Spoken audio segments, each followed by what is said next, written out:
Alright, it is 12:59, my time. That is close enough. So, let's begin with a bit of an intro. Before that, though, I just want to quickly whine about YouTube making this obnoxiously difficult. I specifically have my chat settings set to a point that links are allowed to be posted in my chat, but for some reason it's deleting, automatically deleting 2/3 of whatever links are thrown out there. I reached out to their supports, and they gave me a lecture about, oh, this is how top comments work. You may not be seeing them because you have it set to top comments, which just, that's not fun to deal with. Thankfully, the Google document we set up did allow for plenty of submissions, but if YouTube was being mean and didn't let me see yours, I apologize. We'll figure something out for next time to make sure we get as many people as possible. Also, just to set some precedents, I cannot get to everyone. It's just not possible. I intentionally only grabbed 8 guarantee ones because I want to make sure that, to set that precedent now instead of later as the channel grows. Of the 8, I grabbed half Smash concepts and half others, just because I felt like it would be a good mix of ideas. But after those 8, there will be a free-for-all segment, where I will grab ideas from the live chat, and any that I didn't get from the 8 that I chose, and we'll just keep going until we hit the 3-hour mark, where I will stop. And just to give a general idea of the pacing of this, I'm going to try to take my time with each idea. It might mean that I don't get to as many as I could, but I want to give everything its due measure, and with how frequently the series will be occurring, missing out on this episode shouldn't be as big of a deal, as there's always going to be next month, and the month after that, and the month after that, etc.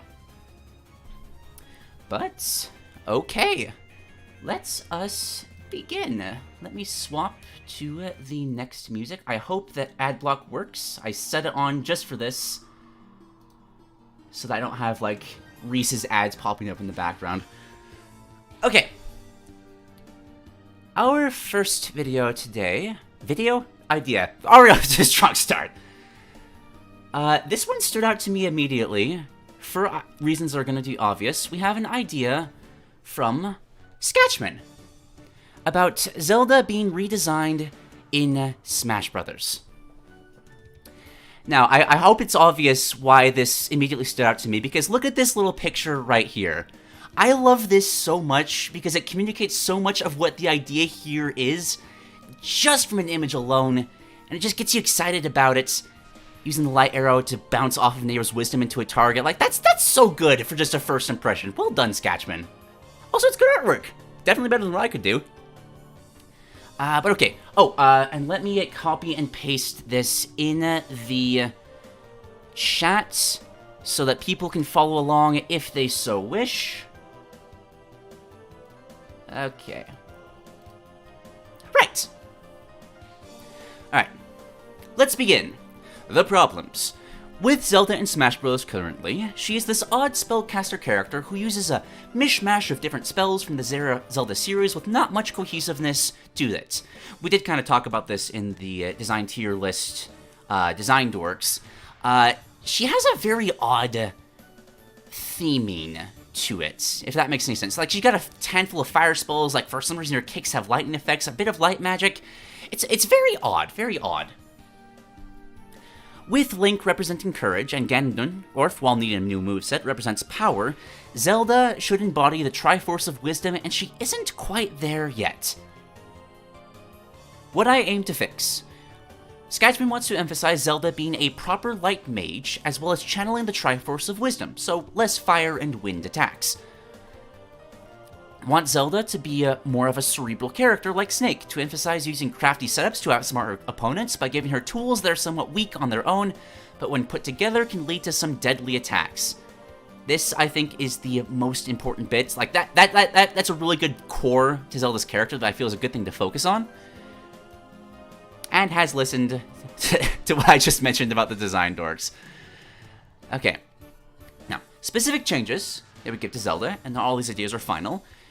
And she could have some different things, but these are fundamental tools that I think would make her better. Decided to keep her appearance the same, to fit the light mage aesthetic more, not to mention it looks amazing. However, would tweak her personality to emote more like Breath of the Wild, where she is a lot more focused and intelligent. This, I think, is a good change, as I feel like Zelda in Breath of the Wild, I don't know if I'd say that she best embodies Zelda, but I think she showcases it the best in how she behaves. Just with all her obsession with, like, the Guardian technology and her journey to embrace her powers. I'm not exactly fond of how the story went through, but I think it's serviceable and showcases it very well. Her design could easily be different, so you could give her alts such as her appearances from Breath of the Wild, Ocarina of Time, etc. In terms of her abilities, I opted to ditch Firor's Wind and Din's Fire, then repurpose Nehru's Love. After all, Nehru is the goddess of wisdom, so I think it makes sense, as well as fitting Zelda to be a somewhat more defensive character. Again, I agree with this. I've never really been fond of repurposing just the 3 goddess treasures in Ocarina of Time. It felt like a very, how do I put this? It was the only thing they could do because they hadn't done anything with Zelda, if that makes any sense. But keeping Nehru around makes sense, because again, she's wisdom. On that note, it'd be kind of cool if Ganondorf had some reference to Din and Link had some distant reference to Firor. But let's get back to Zelda. For her basic attacks, I want them to have a similar aesthetic to Age of Calamity Zelda, having primarily single hit bursts of lights, also with better sound design. Some specific attacks that I want to point out are a down tilt having her spin a magic circle on the ground, forward, back, and up airs having bursts of light from her palms, a neutral air having a sphere of light surround Zelda, and a down smash that stuns opponents with a ring of light around Zelda, and showcasing a little bit of images like this. I really do like the down tilt in particular have a spin of magic circle on the ground. I feel like just having magic move forward or like magical shockwaves on either side for like a down smash is such an untapped area that even the spellcasters that are in Smash Brothers don't really use. Like, Robin still uses his sword, Palutena still uses her staff. There's a lot of design room there. And I like this a lot because of that. Because, like, what? I can picture Zelda doing this so easily. Just, like, down tilt, just kind of forcing your hand forward and just sending a little circle of light like this. That'd be great. As little illustrations like this, I'm going to zoom in here just so you can nice and see them better. It might mess with this, but look at this. This is lovely. I think Zelda's blocking this look like. Let me just move this for just a second, just so you guys can really appreciate this. If the link isn't working, I think that is on Sketchmin. Well, let me double check real quick to see if I can. Anyone with the link, viewer, copy link. Let me try this one. If that doesn't work, then that's on Skatchmin's end. But you guys can see it here, right? So should be fine. Okay, let's zoom back out. Get this back in position. Okay, we continue. Oh, it is very terminal montage-esque. Yeah, I like that. I didn't notice that before, but I like that. It works. Excellent. Okay, good to know. Good to know.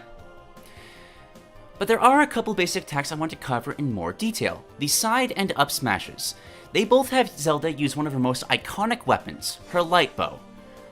The side smash is more straightforward, with her firing a shot diagonally downwards in front of herself, and the longer you charge it, instead of a power increase, the number of arrows fired increases.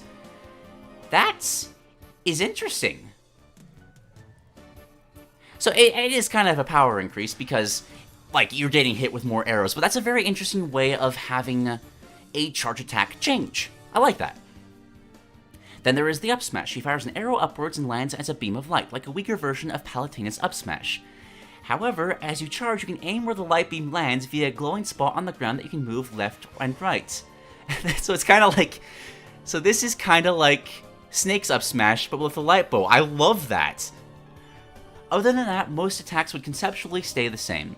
So things like the jab, the up tilt, the side tilts would still remain the same, which I think is good. Like, those are still serviceable, and they fit Zelda's character well. Want Zelda had to have stronger kill throws and a new down throw, where she puts the opponent on the ground and shoots them with a light bow. I love the mental image of that. Just, like, throwing it on the ground, like, stomping on them, and just shooting a point-blank shot. That sounds so cool. Grab will also have more range, resembling when she held down Ganon at the end of Ocarina of Time. That's interesting. I like this. So kind of making it a command grab where she actually shoots out the beam of light and kind of holds them in place, kind of seals them, almost like her final smash, but as a grab. Yeah. One other detail about these attacks is that they are significantly weaker than before. This is to emphasize that Zelda isn't much of a physical fighter, and in this case will need to rely on something else. Zelda's attacks aren't just weak because she isn't strong, it's because she's using moves that enable her to build towards a much greater playstyle that involves putting her Triforce of Wisdom and Big Brain to use. Okay. Nehru's special... I'm sorry, Neutral special, Nehru's Love, is reworked. Tapping the special button has Zelda use a reflector-type move, like Fox's Reflector. Can reflect projectiles and does small flinching damage during the initial activation frame, so kind of the similar as before. Holding down the special button has Zelda instead place the crystal where she is standing. While it is placed, it can be used for a variety of things. Alright, strap in, this is a doozy. Zelda or her teammates... Oh, that's a voice track, that's fun. Zelda or her teammates can stand inside the crystal to slowly heal, but only one player can heal at a time. Interesting. Opponents cannot attack or pass through the crystal. Crystal break around 20% of damage. So, okay, so it's a small shield type of deal. That they cannot attack through it, but they can break the actual crystal. Zelda can have only one crystal out at a time. Trying to spawn another one will make the old one disappear. Teammates' projectiles can reflect off of crystals too. Okay. Oh, I hadn't read all of this. I just got through like the first 2 pages. Like, okay, yeah, I need to focus this. This is very interesting. If you aim the up smash onto the crystal, then it will be more like a much stronger version of Pikachu's Thunder, but a light beam. Interesting. So like if you hit the crystal with the arrow, it creates like a shockwave similar to the Pikachu Thunder. Oh, I saw Daxo's comment about Kirby and Zelda duos both placing down Nero crystals. That could get insane. But in a good way, By using your basic attacks on the crystals, you can illuminate the crystal, turning it into a hitbox, and the more damage you deal to it, the more it glows, the more damage it deals on contact. So I'm interpreting this that the Nehru's Love no longer deals damage, like, as it's activated. It's only on the activation frames, and then it's just there. It's a glorified shield with all these attributes to it. Which I think is good. And you can hit it to actually cause it to be this little turret of a AoE effect. If you hit the crystal with enough light attacks, it will shatter into a burst of light and a devastating attack. That is fun. Like, just this change alone, like, removed from everything else, I would love so much in a Smash Brothers game. I'm seeing the multiverses comparisons, and I do think that is a valid comparison to make, but I think this stands enough alone in Smash Brothers to make it stand out. Stand alone to make it stand out. It's like repeated words there. Lovely. Because I could absolutely see this working in Smash Brothers. It's not team-focused enough that it could still absolutely work here, but it can be used by teammates in a way that makes it interesting in a doubles format. Now, I don't know if it would be balanced in a doubles format, but I don't think it's worth balancing Smash Brothers in that way. Because, like, you get things like Lucas's Psy Magnet, which can be absolutely broken. I feel like it's better to have those tools in the game rather than blocking the designs in a way that limits a character's moveset. It's always better to have more options. Zelda has always played the role as a catalyst in the Zelda series, so I decided to make Zelda very good in team battles, which I think is great. Like, I love the idea of a tag team duo between Zelda and Link here, especially with how projectile heavy Link is. Like, he'd be able to use the crystals and reflecting his arrows and boomerang off of it in so many fun ways. That could be an amazing combo. Ooh, Skatchmin has an important update in the chat. Forgot to mention that if you light up the crystal, it can't use it to heal anymore. I like that, having to decide between that. It's either a defensive tool or an offensive one. That's good, that's good. Okay, side special, light bow. Sayonara Densfire, no longer an annoying and brain-dead projectile. It kind of is, that's true. It is now a much more strategic projectile in the form of the light arrows. Uncharged does no knockback and little damage. When charged, does some knockback. If you shoot the Nehru's left crystal with light arrows, then it will reflect. And depending on how you use the bow, different things can happen. Image below. I will zoom into this one real quick. Uncharged reflects as a light laser. Charge detonates crystal. So an instant detonation, cool. And angled, self-explanatory. I'm reminded of an old Design Dorks episode where Pierre talked about revolver ocelots bouncing pistol shots off of stages. This feels like that, but you can, like, actually place what you're bouncing around, which no offense to Pierre, but I actually like that a little bit more. Gives more options. Okay. Up special, teleport, but better. Couldn't really think of anything, and this is also a tool that she could benefit from. Also like the hitbox when she reappears, but not when she disappears. Could lead to some cool setups.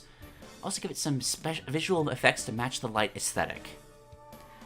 Yeah, let's throw in a bit of audience participation in here. Does anybody have a good idea for how the Ep Special could interact with this sort of kit? Because the teleport is still so... Oh my gosh, voice cracking severely. I'm gonna get some water real quick. 1 second. I see that comment, Theory Not, about the fact that you don't get all three of the goddesses together sort of bothers me. I think tying Nehru to Zelda is what's most important here. And with this approach, I would rather, like, tie Din and Furore to Ganondorf and Link specifically. Respectively, rather.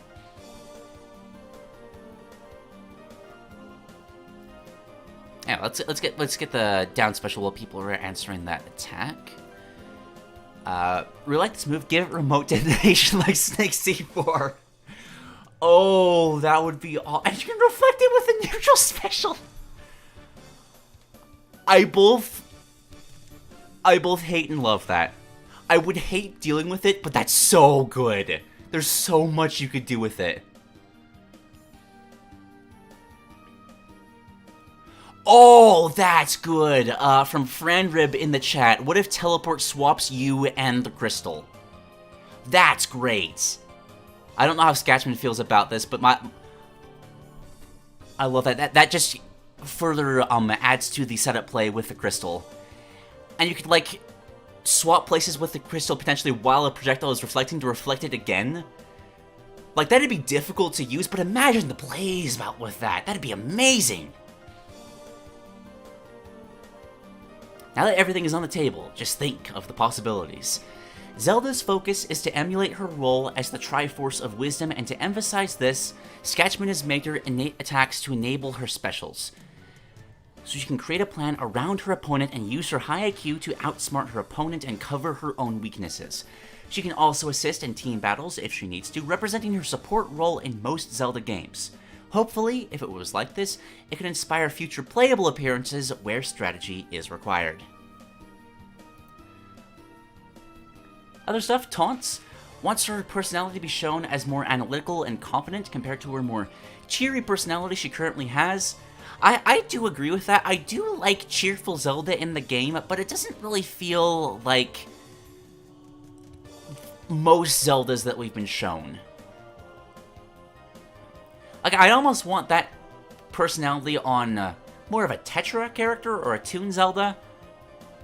I like Zelda's not necessarily the Twilight Princess kind of just bland character, but I like when she's more confident. Yeah, I think confident is a great way of saying it there. Examples given are a taunt where she ponders to herself as if thinking how she will plan her next move, a taunt where she is channeling her light energy like her fire taunt, and a taunt where she shows the back of her hand with Triforce illuminating. This is something that bugs me. Yeah, exactly. It's a taunt that all 3 of the Triforce wielders should have. How is that not a thing? Conclusion. First off, do not apologize for this. Never apologize for going too far with a concept. It may be hard to read, but I do feel like the more of your thought process you can get out there, the more you can describe why you think the way you do, the better. Regardless, I have thoughts I could share, but that's for another day. Smash has opened my eyes to so many characters and how they are good or improved. Not even much of a Zelda fan, and dude, you made this without being much of a Zelda fan?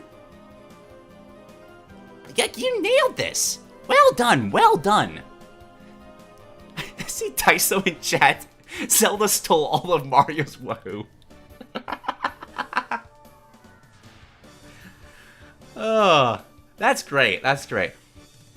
Alright, I'm gonna move back up to the artwork for a second, and we're gonna have, like, just 5 minutes of discussing with the chat. What are other people's thoughts about this? Any other ideas to pull from this? I'm seeing an idea from RFS Master. For that, you get a couple of seconds of pure aerial freedom, and you place a bomb midway through your teleport. I do kind of like the idea of just Zelda going kind of sane, just being embodied with the goddess's light and just being able to float for a while. I do like that idea. And it would allow for more of how do I put this? Better setups for the trick shots. Being able to like hover to a point and actually set up specific angles for that.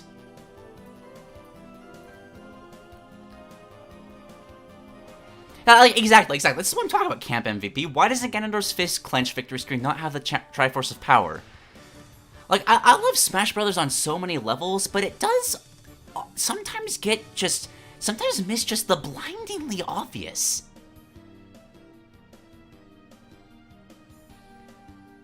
True, that is a good point, Griefing Golem. The final Smash would need to be changed, as our current one doesn't fit too much with the moveset, and you can't go back to the light arrow.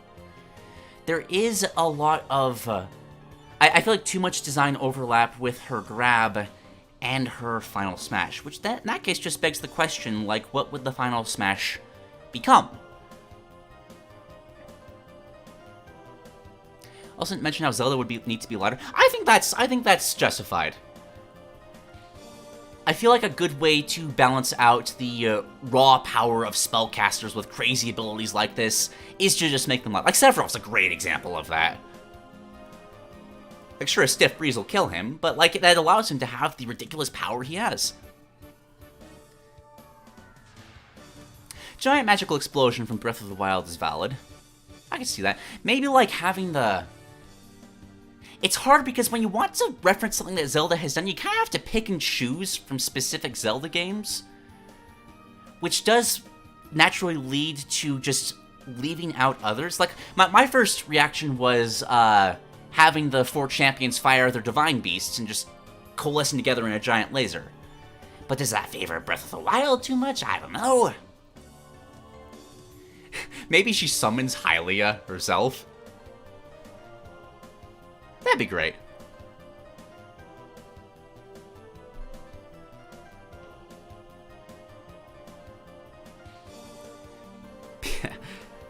This is Capcom MVP says, Pure described current online Zelda as ironically for glue drinkers, and this patches these problems in a good way. She feels more cerebral and setup-based, more wise even. I feel like that's really what you want to have from Zelda. Like, she should be one of the most cerebral characters in the game. And by golly, this would make her one of the most cerebral characters. Ooh! I'm seeing an idea from Griefing Golem. Summoning Impa or Hyrule Knights. I like that. I'm having a hard time picturing how it would work. Just because there's so many ways to do that. But having her call in like the people that she leads would be a nice way of highlighting the way how she's the ruler of the realm in a way that her moveset doesn't really do. Then you can like tie them into her victory screams as well. That'd be awesome. You could also just do a Robin and have her summon Link. That'd be fun. Oh, 7 Stages is also a really good poll. I like that, Spider Master. I like that a lot.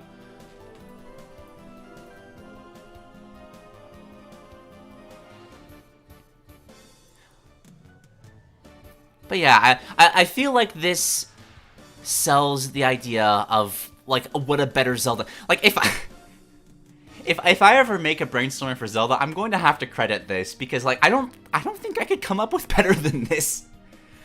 Well done, Skatchmin. Well done. 10 out of 10. I loved it.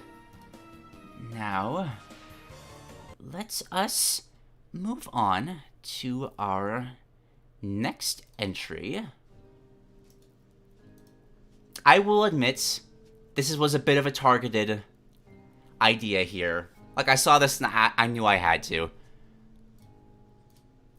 From LavaSlug, we have an idea for the devil in Smash Brothers. Let me get a link here to share in the chat. Here we go. Alright. Oh man, the music just completely changes the mood, doesn't it?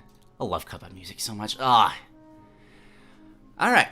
For those not in the know, the devil is the main antagonist and final boss of the world-renowned run-and-gun indie game Cuphead. As the ruler of the underground isle of Inkwell Hell, residing within his own colossal personal casino known simply as the Devil's Casino.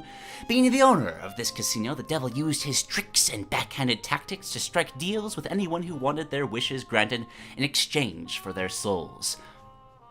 One day, after being impressed by the winning streak of Cuphead and Mugman at the craps table, he approached the pair and offered them all the loot in the casino if they won the next roll. If they lost, he would claim their souls.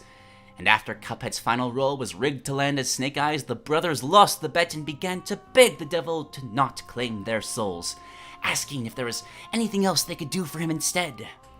After pondering their offer, the devil told them that if they could gather up all the soul contracts of his runaway debtors, then he would spare their lives and his lackey King Dice to make sure they fulfilled their end of the bargain. Once Cuphead and Mugman succeeded in forcefully obtaining all the soul contracts after defeating King Dice along the way, the devil congratulates them for their good work and gives the brothers the choice to join him if they give him the soul contracts. If they refuse, the devil will angrily fight Cuphead and Mugman in their climactic final encounter, ultimately being beaten into submission as the brothers destroy the soul contracts and render him powerless. And this is a humiliating defeat that the devil will never allow to repeat itself again, as he uses his devilish traps and gambits to bring hell upon the world of Super Smash Bros. So, a couple things I want to shout out right here. Introducing a character, I feel like, is always super important, because you're always going to have people that just don't know them from where they're at. No matter how popular that character is, there's always going to be people that haven't played a Mario game, that haven't played a Zelda game. Some weirdos haven't even played Pokemon. So it's always important to give a short overlay of the characters like this. And that's a great introduction there. Also, I love the idea of bringing in the devil instead of Cuphead, because as much as I love Cuphead, I don't feel like he translates very well into a Smash character, just because of how run and guns work. It's a lot of just, like, well, running and gunning. But adding in a boss battle, like it's the Diablo thing I talked about in the Diablo video. Adding in a boss battle allows you to flip the tables and turn it into a game where the other characters have to run and gun. And I really like that. I really like that. It's a great way of showing off Cuphead gameplay without actually having playable Cuphead. Alright. This is I'm just gonna scroll down real quick. This is a very, very long thing. LavaSlug goes into very deep detail, so I'm not going to read everything here, but I do want to get the basics here. Attributes. Devil would be a trapper character, one who excels at locking out and restricting his opponent's options within any given scenario. You know, as the devil does. He does this by way of his exceptional disjoints thanks to his usage of his signature golden trident, as well as his wide variety of projectiles that, while not doing much damage, still pose a threat thanks to how much space they can cover all at once. Again, bringing in the kind of run and gun bullet hell of Cuphead into the Smash Brothers.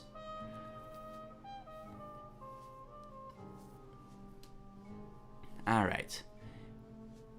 Designed in this way in order to replicate what is arguably one of the biggest appeals of Cuphead as a game, that being the exceptional boss design. Amen. And the Devil's unique mechanics are all set up in such a way that they replicate the feeling of opponents being able to just barely weave through and dodge his attacks or face their wrath should they fail to do so. And it talks a bit for that's the Devil is designed to counter LavaSlug's own personal Cuphead movesets, which I think, like, that isn't done yet, but I love it when characters mirror each other like that. Like, I think K. Rool and Donkey Kong are the best examples of that in the game right now, how they have so many references to each other's moves and they can both do kind of the same things, but in such different ways. That's a great way to show, like, through gameplay, show a relationship between characters. That's great. I got some attributes here. I'm not going to read these out loud. I'm not the fondest of assigning attributes to a character just because these change so drastically during the balancing phase, but it is a nice way of kind of getting a mental image of how the character works. Like running as fast as running as fast as Link, jumping as high as Yoshi, 2 jumps, airspeed, all that kind of stuff. It's good. Okay. This is important, so we'll go through this. As previously mentioned, the Devil's moveset is themed around making playing as and against him feel like playing a Cuphead boss. As a result of this, his attacks specialize in covering as much space as possible at once, with the drawback of having predictable startup and punishing end lag. This is a good start towards achieving this goal, as a big part of how these bosses work is them actively forcing players to move around to evade their wide variety of telegraphed attacks. However, this by itself is not enough to truly capture how bosses in Cuphead function. No, in order to truly capture why Cuphead's boss design works and translate into Smash, we must incorporate the other most important part of Cuphead's boss design, that being phases. That's right, the Devil is another stance character, similar to the likes of my own Springtrap and Tinky Winky. Wait, hold on. Like, it might be a minute before you get to this segment, but I need to see this. I need to see this at some point. However, this one works very differently from those two. You can't just say that and not link that. Come on. Anyway, sorry. You see, in Cuphead, bosses always have at least 2 or 3 distinct phases that they will transition to once they have been dealt enough damage, amping up the difficulty. In Smash, this system is going to be translated as a stance that the Devil will always enter once he is either 1 stock remaining on stock and standard battles, or when there is 1 minute left in time battles. For the purposes of this moveset, the Devil is only going to have access to 2 phases, those being the base form and the aforementioned secondary form, which I'm going to be referring to as Breakdown mode.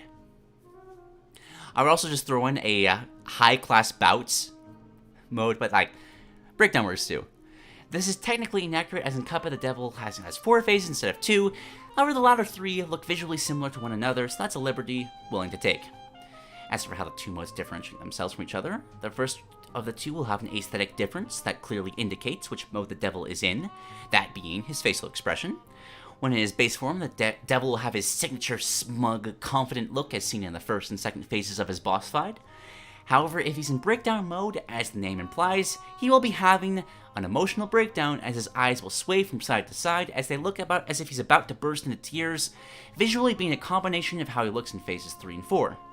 I do love the idea, just in any boss battle in any video game, that the boss is starting to panic as he's losing. That's just a great aesthetic thing to have. That needs to be in more things. Let me grab some more water real quick.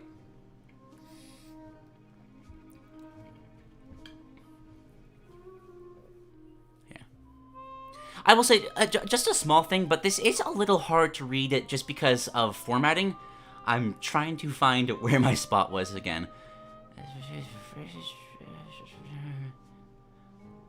Just a few paragraphs would be like my first bit of feedback to give to this. As for how they will differ mechanically, the base form attacks will prioritize consistency and control as the Devil asserts his will confidently to lock down the stage.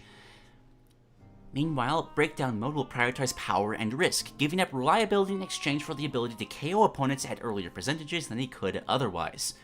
As a result of this, Breakdown mode's attacks will be modified versions of his base form's attacks that will sacrifice reliable utility in exchange for surprisingly high kill power, just like in Cuphead, where bosses get more and more desperate to kill you the more you wail on them, with the only exception to this being his throws and specials, which will remain the same between the two modes. So I'm going to kind of jump between the various moves, as there are two versions of them, and that's just a lot to cover. But this is a great introduction to a character moveset, embodying the gameplay of a Cuphead boss battle, while also drawing on... Sorry. Just right what Dex is. I'm gonna say it in a minute, but while also drawing on the phase system that's both in Cuphead and a lot of other boss battles in just other games. But yeah, paragraph breaks are important. I do love Token with all my heart, but like single page long paragraphs are they're just hard to read because you look away for a second, you look back, and you lose your spot. Something I've seen a lot of ideas. Okay. Trident combo for his jab. Simple 3-act combo. Angular swing back to front, and another swing at a similar angle from front to back. Then concluding with a combo with a vertical strike from the trident. Just a similar, like, wielding a point. I don't know why I'm, like, miming these moves. You can't see me right now. My webcam's broken.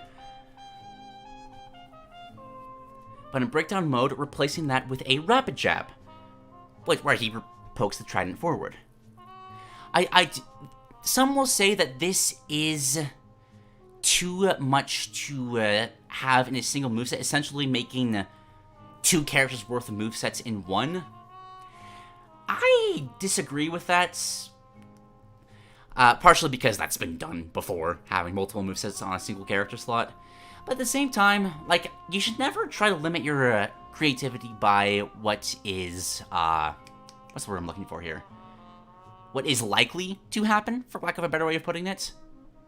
Like, it's better to have a crazy idea, throw it all on the table, and then figure out where to go from there. And I think this is possible. Like, the Devil's an easy enough character to animate that you could justify putting a little more work into him. Anyway, dash attack. Working the attack itself is worth noting that Devil would be another character who hovers above. Yes! Oh, having him hover like he does in the Cuphead show, kind of that traditional, like, just the Devil holding the trident, shooting the fires forward. God, I love the Cuphead show. Please watch the Cuphead show if you haven't seen it. It's so good. As for the attack itself, the Devil will crouch low to ground to transform himself into the form of a snake. Now, I did kind of glance over this moveset as I was deciding whether I should feature it. There's a lot of transformations like that, harkening back to his boss battle, which is so good. Also, it's just a great thing for the Devil to turn into a snake. That's traditional. Still on the ground, ramming into the competition, as he does in the Cuphead show. Doesn't deal a lot of damage or knockback, but does have good utility for dodging higher attacks. So a very almost a Cloud down tilt, or Joker down tilt, or any number of other characters who have that move. In breakdown mode, he still transforms into the snake, however, just perform a single bite forwards. I like how this kind of just jumps between various characters' moves, because now it's Ridley's dash attack. I do. This is kind of spoilers for the Ridley video I'm making, but I'm kind of taking a similar approach of just kind of having Ridley, because you know how Metroid bosses will get more aggressive, they take more damage. Kind of a similar idea that he gets more aggressive as he gets more hurt. But just I love things like this. Just the direr your straits are, direr the stakes are. There we go. The stronger you get. Like, I've praised Zul'jin's design in Heroes of the Storm in the past for similar reasons. Okay, side tilt, Tears of Pain. It's the crime. I'm gonna start not reading the whole thing. You guys can read this, as you can see. Short-range burst of tears emerging from his eyes, referencing his main attack during the last phase of his boss fight. Great knockback, not a lot of damage. Alright, shoots up 3 pink tear projectiles in a separate formation.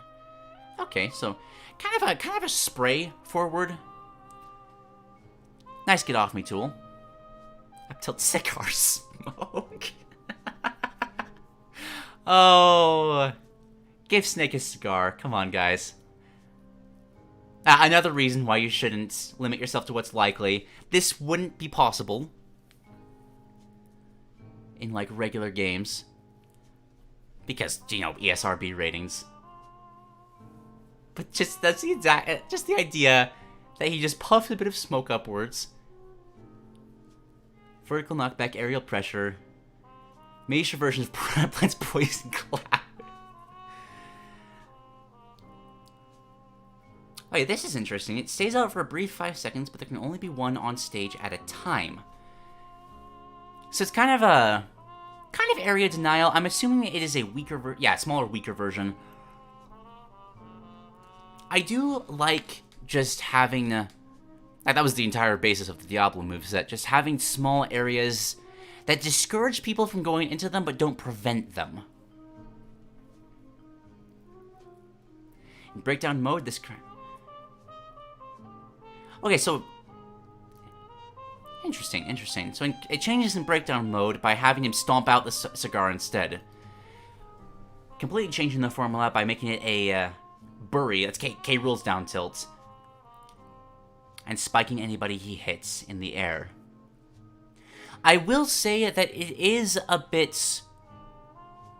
It is... I will just throw up not a red flag here, but just something to think about. That you do want moves, especially in Smash Brothers, to make sense in the direction that they're going. I'm not fond of Ganondorf's up tilt for similar reasons.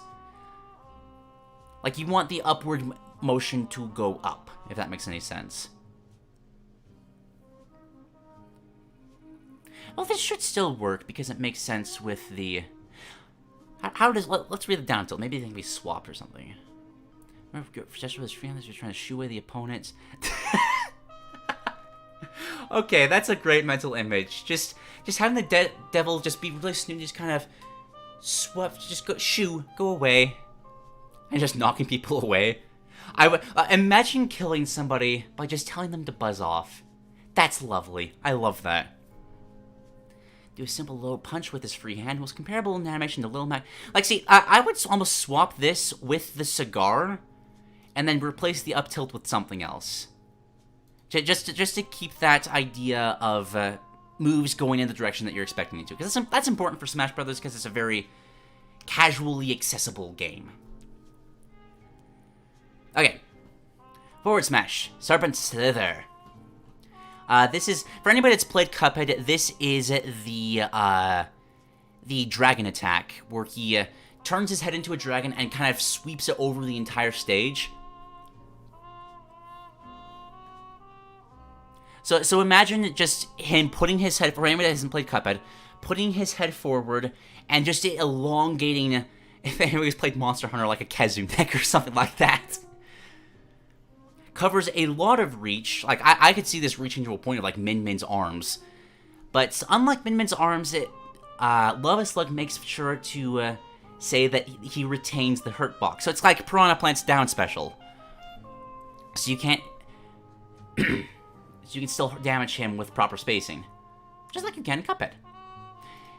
His body is still entirely vulnerable as well, so hitting him there will still launch the devil like normal. But in breakdown mode, the devil trades his odd utility for a standard powerful attack, as the serpent will always travel a distance of about a half-charge base form of forward smash, traveling this distance in only a fraction of the time as it delivers a big bite at the apex of his extension.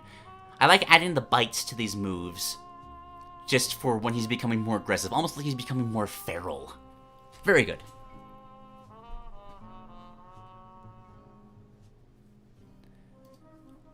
Okay. Oh, also important to note that the length his neck goes changes with how much you charge up the smash attack. I wish more movesets did things like that.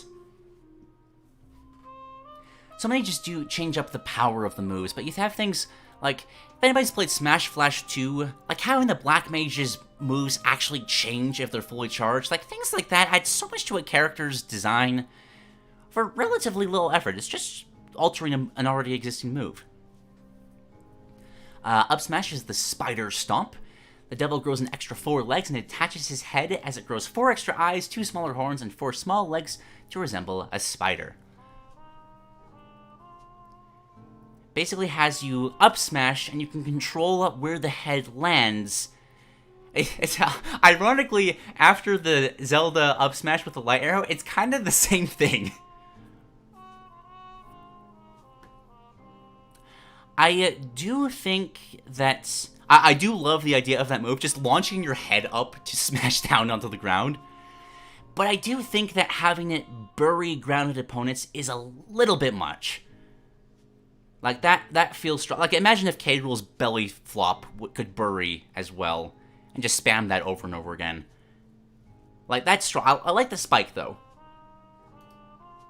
My question, though, is, like, if you launch the head off the stage, like, is it just a loss of stock? Because that would be hilarious. I doubt it, but that would be funny. Spiderhead will have super armor to take the... While its entire body is a hitbox that can bury... Okay. The breakdown version would simply have the Spiderhead slam itself 3 times in the ground, once in front of the devil, then behind, then in front of again. So kind of like Duck Hunt's down smash. Okay. Okay, and the down smash is ram. This is the arm. Yes, I love this move, how he describes it. Okay. So, like in Cuphead, his head becomes that of a goat as he braces himself to extend his arms in the chamber animation. Once the input is released, the devil's arms will extend a distance proportional to how long the move was charged for in the background, so they cannot be hit in this state, before coming back around into the foreground to perform a clap at the spot where the devil initiated the attack. This, if I'm interpreting this right, is awesome. It covers a ton of range, because, like, if anybody's played Cuphead, this actually covers the entire stage. Like, his arms will go off screen and then come back together to smash into you. And so I'm just picturing something like Palutena's Temple, where his arms extend like the entire reach of the stage. I don't know if that is what LavaSlug is intending here, but I almost want that more if it isn't. Because that's just a funny mental image. And the breakdown mode performs a smaller, faster clap as the arms will extend for half the distance as the fully charged base forms down smash. Okay, so it does sound like it is just very elongated, coming around and slapping into each other. Okay, I'm going to rush through the aerials real quick because these are generally simpler. Neutral air is just a trident spin, fairly standard. Similar to Palutena's neutral air, which is a good thing. I feel like I almost feel like neutral airs should be one of the most standardized moves across the cast, just because of how important those are to kits. Breakdown mode isn't much different. Yeah, as it should be. Just changing it go from a multi-hit to a single hit, similar to how Pyrus functions. So just getting more powerful. Forward air, Hellfire Trail. Interesting. So as I'm reading this, one shot for the tip of the trident ignites. Fire to deal disjointed multi-hit damage on all points touching it and making this a phenomenal space. So you basically set the trident on fire, if I'm interpreting that right. And it almost sounded like it was like moving forward and leaving a trail of flames behind it, but this is more fitting for a forward air. That would be sound like a side special to me.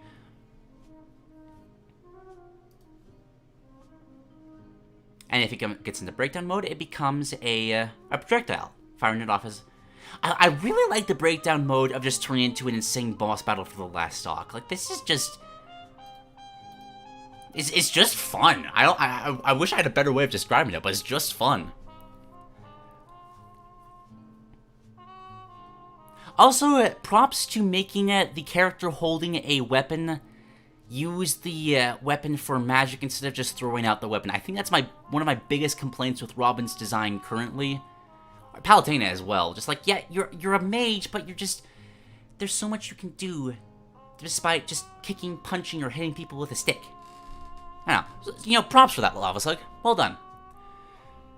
Energy before swinging it behind him in a vertical arc from down to up, similar to Marth's back air, even down to the tips of the trident dealing more damage and knockback than the rest, thanks to what is being more most of the green arrow is concentrated. So it's just a weapons fight. I get to that right after I make that praise. Praise still stands in motion. beginning, middle, and end of the attacks. So it creates a kind of cone attack in breakdown mode. Okay, okay.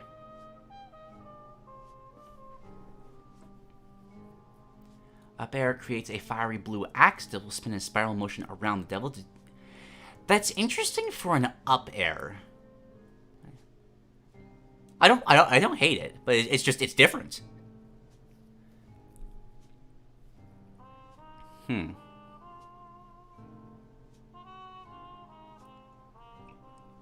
Does count as a projectile as a circle is so acceptable to unusual anti. I love the picture of a villager pocketing and using that, and just having an axe spinning around him while it's wielding an axe of its own. And the breakdown is simply an upward swing with the axe. Okay, okay. Oh, this is a fun mental image. Down air has him pull out an oversized flaming poker chip out of nowhere and chucks it beneath himself. Similar to Hard Knuckle. Oh, just ever get killed by a gambling addiction? That's what he does to you. And breakdown mode, he stomps on the poker chip instead. Makes it fall much faster further and makes it spike through the entirety of the attack. Just better version. It goes to how the poker chips work from the devil fight. Yes! Okay, grab is impale. Any character that has a trident should have a command grab where they impale with the trident. That is so fun for the fantasy of a trident wielder. Full marks on that. Pummel is a flame trap. I'm not going to feel loading her too long on throws. He just lights you on fire for the pummel. Yeah, you actually stay on the stage for the respective throws are used in order to create tense pressure all upon. Okay, so all of the throws summon demons in, and they exist separately from the devil, so they can actually hurt other opponents in, like, more than 1v1 battles. Forward throw sends a purple demon to charge into the opponent, knocking them away. After summon, the purple demon will continue running forward until it either runs off the ledge or is defeated by dealing 10% to it. I kind of wish Toad worked like that. That'd be fun. Fat Demon behind the opponent, which ability to punch the opponent backwards. They will fly lightly above the ground, shooting skulls at the direction they're facing until they're defeated by twirling 20.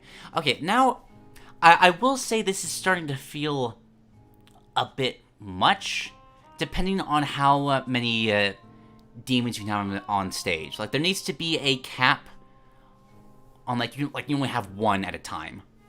Because otherwise, just imagine just keeping to back throw fat demons and just getting an army of them firing off skulls all at once. Would be funny, but that would be ridiculous. Bat demon is actually unused demon. Oh, I've seen this. Pick up the opponent, fly a short distance upward, and then yeet them into the atmosphere. This will fly forward until they leave the blast. Like things like this, things that automatically make the summon leave. That's better. Having a turret. Like, that's just a really good special move that you're getting for free from a back throw. And the down throw is an imp demon that will drill opponents into the ground by spinning into them. After doing this, flying around aimlessly until it gets close to an opponent with a spin attack, or is defeated by dealing a measly 5%. I'm just picturing, like, doing this multiple times and just locking people in place by having multiple imp demons multi-hitting damage and just being unable to escape, like the Ness and Lucas side magnetic trap, but just by having a swarm of demons spinning around you. Okay, I know this is long, but we're almost done. Neutral special is the Orbs of Pain. Basically creates. Oh, this is long. Okay. Lengthy animation. I'm going to skim through this because it is long, and I do want to get to other ideas as well. Officer groups of projectiles from boss fight. All these incantations are cast in a specific order in Vein to Swords magic. Okay.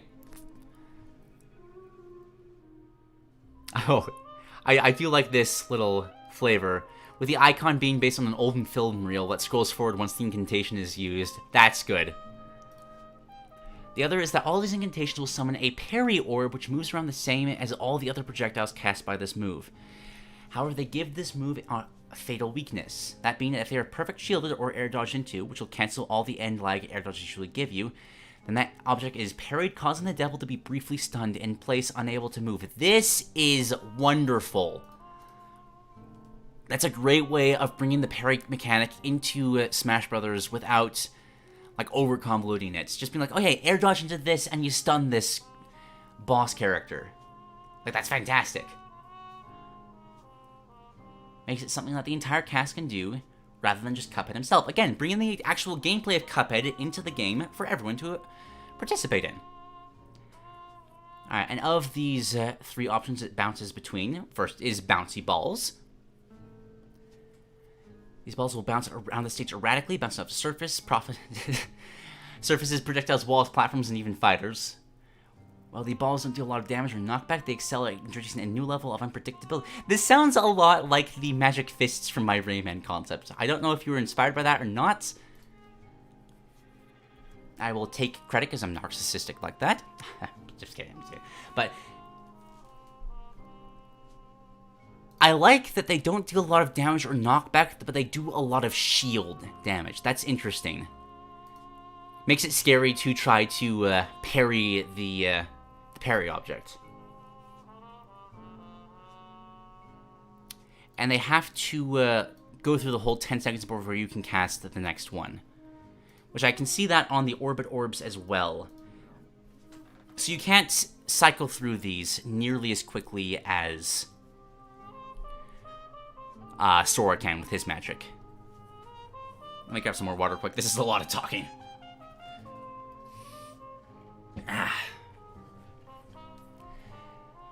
Next up is the orbit orbs. These fire will move left and right with 4 blue fireballs revolving around a single pink one. This attack is so hard to dodge in Cuphead, because you're always tempted to try to go for that pink orb for the free parry. But it's so hard to get to. The fireballs will deal rapid multi-hitting damage as long as the opponent stays within their radius, causing them to panic and give the devil an easy opportunity to exploit their fear. This is very strong. Like 10 seconds of having a projectile moving left, right, that deals multi-hitting damage, like, I wouldn't say it's overpowered, but like combined with the devil's strong attacks, especially in breakdown mode, like that's gonna trap you in some nasty like Arc Thunder into forward smash bite sort of combos. Which, you know, it's on his last stock. I said being fair. I don't want to talk about balance too much, because again, you want to get the concept out there first before really worrying about that sort of stuff at all. I'm just more the combos that could arise from that are very appealing, like just the crazy things that Simon and Richter can do with the cross. This is a version of that traps people in it. And then the last version of it is just 6 neural fireballs fired in hexagonal formation, which then proceed to home in on the nearest opponent one by one. That is tricky. That is a tricky one. I ran into this problem with making Ganondorf's bats in my video on Ganondorf, because multiple homing objects can rapidly kill people in any situation. Like think about how Sephiroth's side B can carry people off the stage, and yet, but to get that set up, you have to land 2 of his side specials on people. This just homes. I would almost want them to not deal knockback and just get that raw damage in. Or maybe change up the knockback to make it so that the knockback pulls the opponents towards the devil. Something like that, It's just a tricky mechanic to work with. Okay. Side special is the Bat Bomb. Pink bomb with angry eyes and bat wings that uses in the second phase of his boss fight. The Bat Bomb will randomly fly throughout the stage for 15 seconds. While it serves as a tool to create space between you and your opponent, however, just like the pink projectiles for his neutral special, the Bat Bomb is susceptible to parrying, which will instantly neutralize it and stun the devil. Doing this will be instant priority for the opponent as it comes into contact with an opponent, or if it is allowed to last those 15 seconds. Then the Bat Bomb will explode into a massive explosion, one which is capable of KOing anyone who is within its radius at ridiculously low percents. With the catch being that the devil is not immune to the blast. I wasn't feeling it until that moment. That creates a fascinating game of cat and mouse. That's good. That's really good. Because on one hand, you're kind of trying to protect the bomb to make sure that it does explode. But on the other hand, you don't want to be next to the bomb when it does explode. So you have to get like a very thin sweet spot of just trying to protect this thing, then bailing out in the hopes that you can like grab your opponent and back throw them into the explosion or something like that. That's really interesting. I like that a lot. Skeletal Husk is very funny. It's kind of like... it's just when he pulls his skeleton out of his skin and just jumps up in when he's moving between phases in his boss battle. It's kind of just DDD's up special as it's described here. Just once he lands on the ground, he'll quickly put his skin back on to continue the fight, making the landing lag of this move very punishable. It's really just DDDs, but it's a flavorful version of DDDs, and I like that a lot. Down special is Soul Ball, the inspiration from Devil's Soul collecting scheme. Drop right in front of this. Video will design in the background is similar to Steve's crafting table. Functionality is completely different. It is attacked during this. Okay, so it is a counterable Steve's crafting table. It will strike back in a different way depending on who attacked it. If it was a foe, then the machine will proceed to create a vacuum from the soul, which will slowly but surely pull the hit opponent into the machine until they are eventually trapped inside of it as a command grab. So a counter as a command grab, nice. But one that you actually like set up, that's interesting.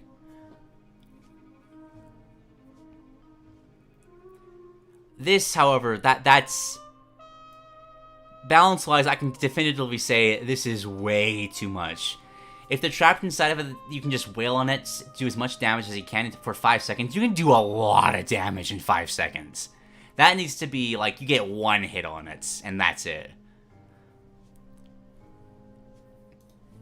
But if the devil, instead, chooses to attack the machine, it'll be split in two, unleashing the spirits of all the debtors trapped inside, which will deal small, non-flinching fire damage whenever a foe comes into contact with the spirits. However, this damage can stack up if the opponent touches a lot of them. So you can either make it a command grab trap, or basically you blow it up and becomes a piranha plant poison bubble. Okay, cool.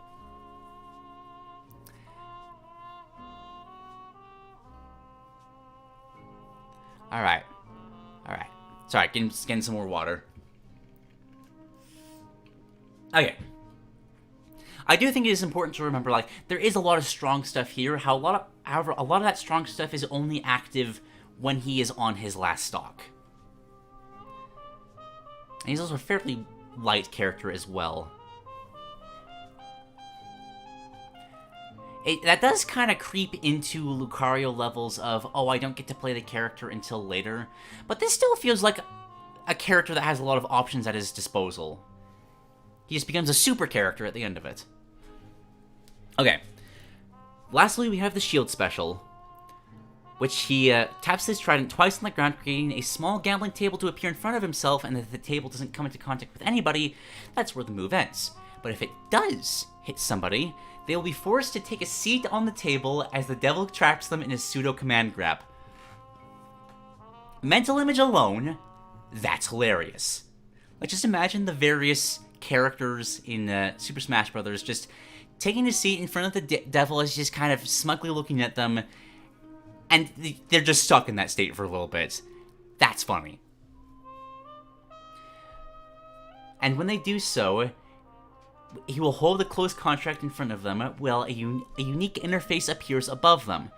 This interface is a mandatory choice that the grabbed player will have to make, as they are forced to make a deal with the devil. So there's 4 of them on a 5-second timer, and they have to choose one, or else the devil will force them to choose by randomly selecting one of the contracts. So you're stuck with one effect regardless of what you do.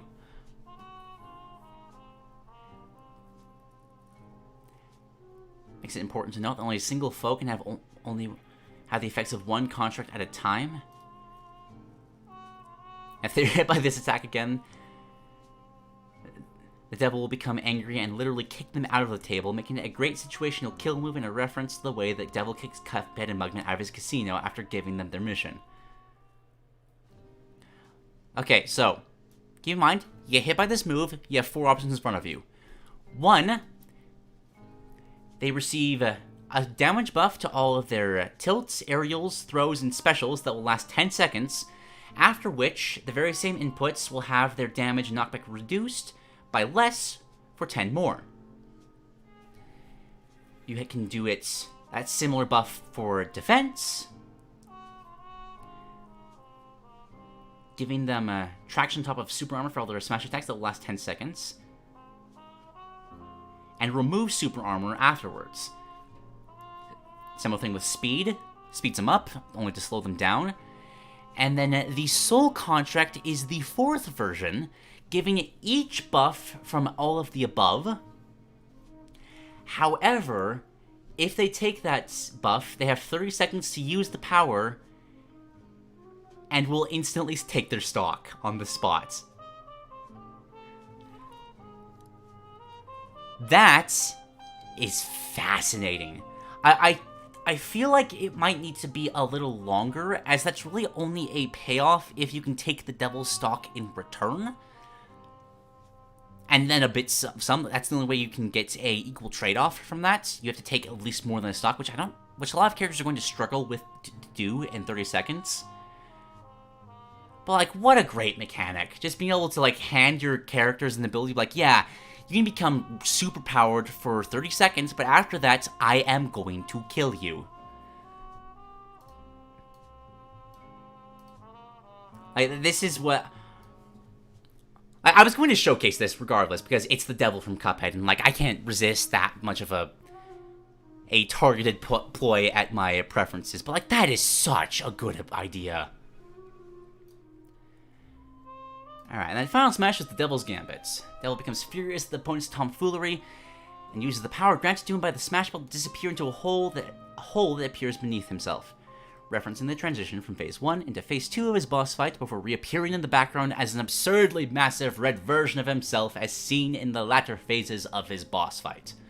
From here, what better way to use as a final smash for the final boss of a bullet hell run-and-gun game that happens to be a demon than creating a literal bullet hell?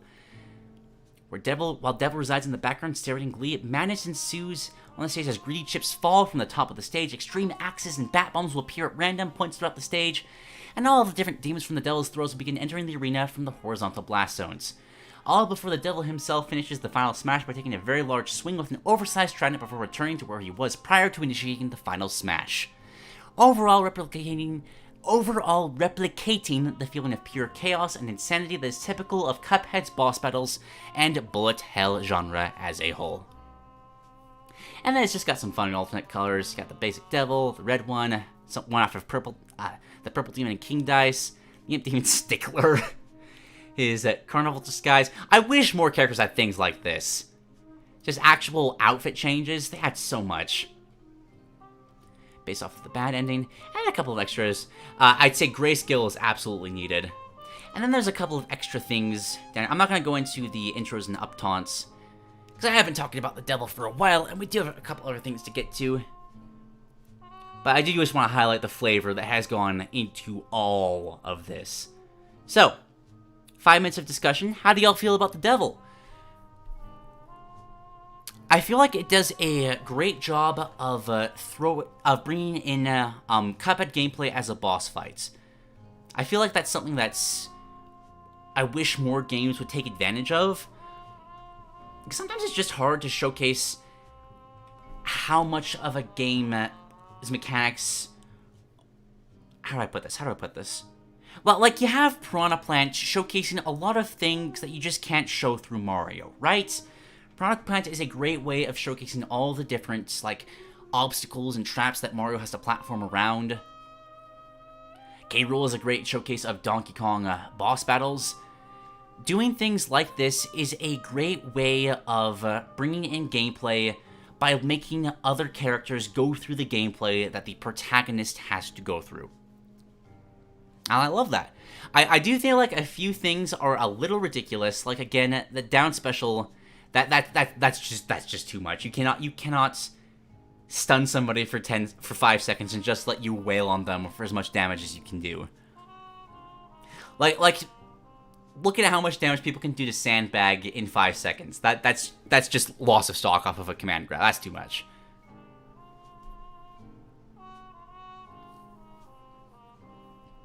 But overall, I love the ideas here. The Bat Bomb, in particular, I love this so much. Like, you have this risk and reward for both players. Like, if the other player gets close, you can stun the devil. But if you get close, you might get caught in the explosion. And the devil's trying to defend it. But if he's too close, he'll also get caught in the explosion. And that's just really fun. And I also just...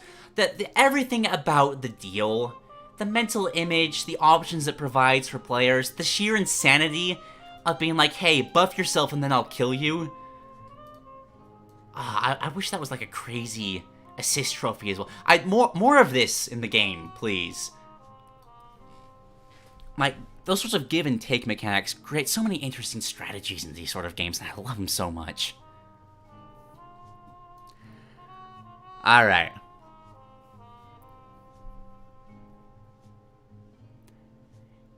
Yeah, just reading feedback to it as well. And, like, it is kind of hard to give more feedback on it because it is just so thorough. Very well written, LavaSlug. I love how much work you put into this. Very well done. Very well done. Alright. I know that was long. But we got got a shorter one next. I grabbed a neighbor desert because it is a fun desert theme. Let's all... Oh, I gotta share this in the chat first. Copy link. Toss that in. Here we go. From BC-Omix. Let's talk a bit about Minecraft. I have to say, I let off like an audible ooh when I saw this because look at how well this is formatted. Just, oh, it is candy to the eyes. I don't want this to come across as disrespect to anybody who doesn't format their stuff. It's hard to do. It takes a lot of time. It doesn't feel like it does much. But it goes a long way of showing how much passion you have for a project when you want it to look good, when you want to give that first impression. So I just want to, just off the bat, praise BC-Omix for this. This is going to look nice. It's going to look really nice. Okay, backstory and introduction. What BC-Omix has learned from the past few Minecraft presentations is that the fandom is composed of a bunch of morons with the intellect of a one-legged chair. We have been given the opportunity to vote several times to get whatever we want into the game. We are offered 4 mobs, and we choose the Phantoms. We're offered a biome, and we choose Taiga, of all things. We're offered another biome, and we choose mountains. Although that kind of worked out for the game update. And the stupid glow squid. The deserts are always one of Minecraft's features that feel vastly underutilized. Maybe that's to make them feel barren, but I don't care. You can make this place barren, but you can still give it life. So because the fans won't vote for the deserts, it just has a Minecraft Thanos doing the fine, I'll do it myself. I don't know what the sandwich is there for, but I like the sandwich. Alright. What is Mojang currently going for? Something I've learned from making Minecraft concept before is that it's very difficult to improve Minecraft without killing it. When I made a concept trying to nerf sleeping, I alienated an entire section of the community who played differently than I did. So, when making this fan-made update, I tried to think about what Mojang is currently trying the desert to be in world generation. From what I've gathered from the videos they've posted and such, Mojang's philosophy on the desert boils down to this. The desert is supposed to be a secluded wasteland. The reason they are often generated so large, with no animals spawning on them, is that they are supposed to be an area the player treks through, coming out of the other side with dwindling resources. This is also the reason there's no rain. The desert is a hostile place. Due to the flat terrain, it is a primary candidate for monster spawning. Getting caught out in a desert could spell trouble for the player. There's also things like the cacti, meaning even the terrain around you is hostile. The sand also makes it difficult to build small hiding holes, like in plains, biomes, and others.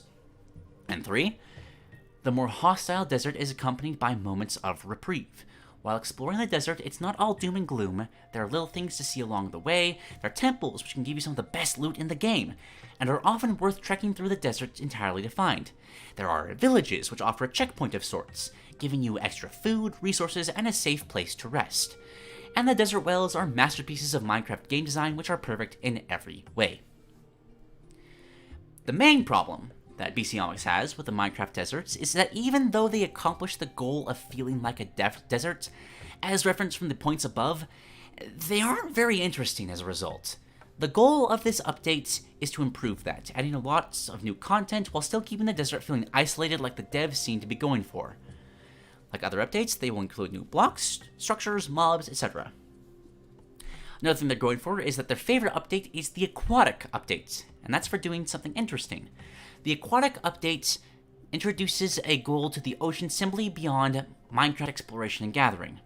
An extrinsic reason for players to go around in the ocean without alienating the intrinsically bit of a tongue twister there. The intrinsically motivated. The conduit. Every interaction with Minecraft's ocean builds up to getting the conduit. Killing drowned gets you the Nautilus shells, finding shipwrecks or buried treasure gives you the heart of the sea. I think Prismarine should be included, to be honest, but other than that, it's nearly flawless. By interacting with the ocean systems, you are rewarded. I want to try something similar here. I will admit here that I don't know what any of this is. I have a very weird exposure to Minecraft. I haven't played it, but I have watched Peanut Butter Gamer's Hardcore series and the animations by Alan Becker. So I simultaneously know a lot about the game and absolutely nothing at the same time. So I apologize if anything I say is naive here. Alright. New mobs. The Vulture. Passive and aerial. Will fly around and rest on cactus every now and then. When a player approaches, the vulture will circle around them, but fly away if one of their comrades is shot by an arrow or something. When a player dies, vultures will fly down and pick up some random items from the loot. They will fly around, and the player will have to kill the vulture. It's the bird from Majora's Mask. They will also loot dead animal drops. This is nice. They're just scavengers, and they actually steal things from you. I like that. Raw meat takes priority over most items, so if they're carrying your diamond chest piece or see a raw pork chop on the ground, they will drop the chest piece and pick that up instead. Priorities go beyond just that. There will be a hierarchy of items they prefer over others. They can be bred with any raw meat. They drop raw chicken feathers and any items they've picked up.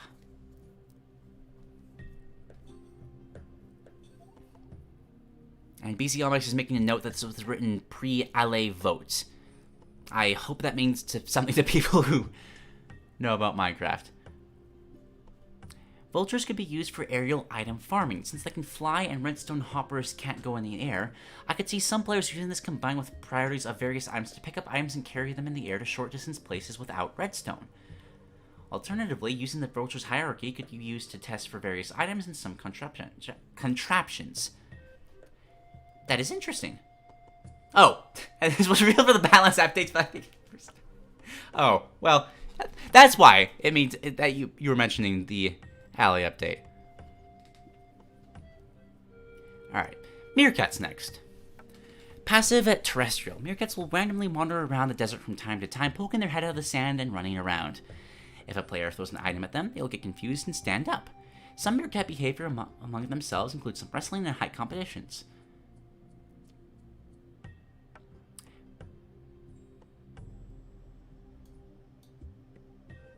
Ability to go into the sand, some possible interactions. So more of a flavorful thing. Mummy is next. Hostile and terrestrial. How has this not happened yet? Like that's like it's right here. You just take the skin of villagers, like toss them in one of the... I know the temples exist there, just toss one in there, and you're done. But BC-Omix wants them to be a little more complicated.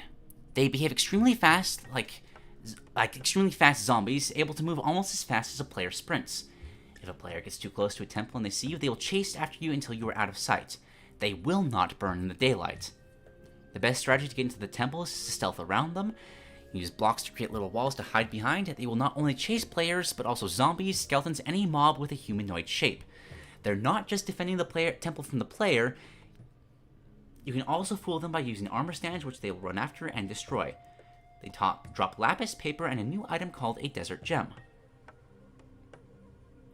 That's very interesting. Creating a hostile mob that you can use as, like, guards or, like, resource grinders or something like that. Yeah, I love that. Scorpion. I like this design for a scorpion. That's a great scorpion for Minecraft's art style. Pretty simple hostile creature. It's got about as much health as a silverfish and moves about as fast, but instead of burrowing in the infested stone, it buries in the sand. It also either inflicts poison or hunger when it hits you. They drop scorpion venom, which can be used to make poisonous liquid. If you combine 4 of them with a water bucket and a crafting table, you get a bucket of poison. This is water, but when you jump in it, it poisons you. Yeah, just simple, fun, creating more tools for the game. Also, a very rare chance of a giant scorpion being spawned instead. That would be terrifying. Just seeing a giant scorpion burst out of the sand. Doesn't matter what kind of art style you're dealing with. That's scary. Minecraft snake. Just a bunch of blocks. When traveling through the desert, you may hear a small rattling sound. That's your cue to stop moving until the sound goes away. Otherwise, a rattlesnake will bite out and inflict you with poison too. If you see a rattlesnake and it's not rattling, that's a good sign. It will just run away from you. You only need to be afraid of it until you hear the noise. Having a mob that only attacks if you move when the noise is active could have some interesting implications in adventure maps and such, particularly when combined with pressure plates. Stupid example, there's a red light, green light area. If you do not stop when the rattle happens, the snake rushes you and hits a pressure plate, causing the floor to disappear. That's fun. That's really fun. I do think I just want to throw out here, just because when I first saw this, my immediate thought was sandworm, like Dune. Just with the way that deserts work, imagine just kind of walking around a Minecraft desert, when in the distance, you know how sand will drop as soon as it's moved? Just watching a line of sand just start caving in as it's moving towards you. It would have to be rare because, you know, sandworms are huge. But, like, just trying to add to the idea. Like, there's a lot you can do that. I'm always surprised that Minecraft doesn't update it as much as it could. Like, it makes sense you don't need to. It's already the most popular game in the world. But, like, they could go crazy with all sorts of things. Maybe they don't feel the need to. Just because there's so many mods out there that aren't do it for them. New features, sandstorms. Did not want to introduce some sort of temperature or thirst system to the desert because that kind of kills all of Minecraft. But still wanted some sort of feature to make the desert more difficult to navigate. Enter sandstorms. Makes it so your vision is weakened and you're now slowed. Basically, this makes traversal through the desert even more dangerous if one of those starts. This is reminding me a lot of the update that made Terraria's deserts. That just brought that to life. Like beforehand, Terraria's desert was just like, oh, there's some cactus here, there's a vulture. Sometimes you get little ant lions in the ground that'll spit sand at you, but that was kind of it, apart from the very rare pyramid. But then they added the hives, like the ant lion dens that had all sorts of, like, you had scorpions, you had sandworms, you had all sorts of things. It just breathed life into it in such a wonderful way. And this is giving me those same vibes. Tumbleweeds. They're just tumbleweeds. I love just little aesthetic things like this. You break it, it gives you sticks, that's great. Drink cactus juice. It'll quench you. Nothing's quenchier. It's the quenchiest. I love any reference. You want me to check out one of your concepts? Just throw in a reference to Avatar: The Last Airbender. In all seriousness, this update will introduce some new features to Minecraft cacti. You can take an empty bottle to them and get cactus juice, which is a food item which only restores half a hunger point. This happens very rarely though. Not every cactus you click will give you the juice. Alternatively, shooting the cactus allows you to get spikes, which have a few uses we will get to later. I would love it if the cactus juice also caused you to hallucinate a little bit. It wouldn't be copyright infringement. It's just a fun reference. Just make your vision swim for a second. It'd be great. Talking about world generation changes here. This isn't that big of a change to generation like, say, the Caves and Cliffs update, but that's still something I think would go a long way. I think that every once in a while, not particularly common, a sub-biome of this desert should spawn called the Sand Dunes biome. Basically, just the desert, but there are some up and down areas. It's not nearly as drastic as the picture shows, but about the same thing, but smaller. I know this is a kind of a counter to the whole flat wasteland thing the desert is going for, but I think as long as it isn't too common, it could add some personality. And yeah, sand dunes are awesome. I also like to see the introduction of oases, which are very rare spawns in the desert. This isn't a thing? How is that not a thing already? Huh. That's surprising. Okay. Also adds quicksand as a new thing spawning in the world. Basically, it behaves how you expect. It causes you to sink, you can jump out of it, and if you sink too far, you suffocate. I would love it if you had to stay still to get out of it. It'd be a nice touch to like how, if you're struggling in quicksand, it just makes you sink faster. Which would make it really detrimental if you got caught while fighting monsters at the same time. Also asks for biome-specific caves to be generated. Just not just in the desert, but everywhere. Which, yeah. Calls out Terraria specifically for that, and Terraria is great in large part because of how varied the biomes are. And this is a bit of a no-brainer, but come on, how's that not a thing? Already have desert temples, but wants to introduce the desert pyramid, a large pyramid structure as rare as the woodland mansion and the ocean monument, which gives you a concrete reason to explore the new, more dangerous desert. This pyramid is a new dungeon a la the ocean monument, which requires some serious preparation to get in. Be prepared for husks, mummies, and scorpions. The walls of the pyramid are made of a substance called calling sandstone. If you break it, we'll alert every mummy in a 50-block radius to your location to come get you. Oh, imagine the bad manners you could do with this. Just going with a group, being like, you know what, screw you guys, break the stone, and just unleash the horde. And of course it's a pyramid, lots of different rooms, chests, straps, great stuff. Lists specifically normal room, just some basic furniture. A burial room with graves, sticking to the graves reveals mummies. I hope that if you break the sand, they burst out of the graves. Also, to get soul sand in the overworld. Interesting. Treasure room, just a bunch of treasure. Monster room, containing spawns for mummies and husks. A parkour room, which I love the idea of getting some Indiana Jones sort of traps into it. It's something I wish the jungle, I don't know what they're called, the shrines, I think? I wish they had more of those. And the pharaoh room. Center of the pyramid, what you're working towards. Grab some water real quick.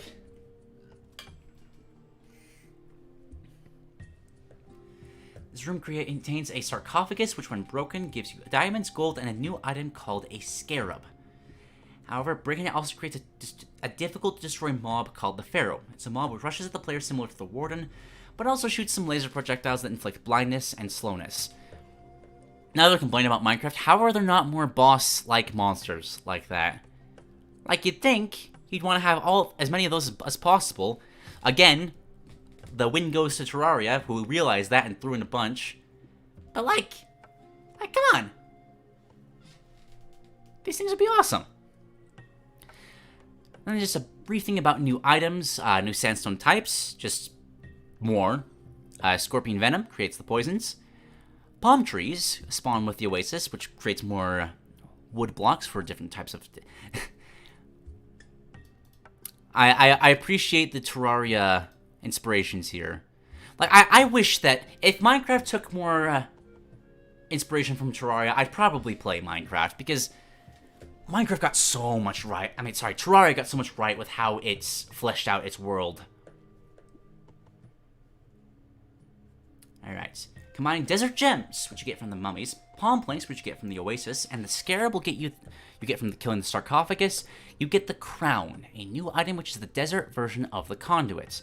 While wearing the crown as a helmet, mummies are now passive to you because you're the pharaoh, of course. Better yet, you can tame them by using lapis. These behave kind of like dogs, but with new features. They can attack people, but you can also right-click on them to make them stop. I am so down for building a mummy army. That fits so nicely into, like, the power fantasy of the pharaoh. And you can, like, tell them to attack what you attack, sit and do nothing, or attack what comes near.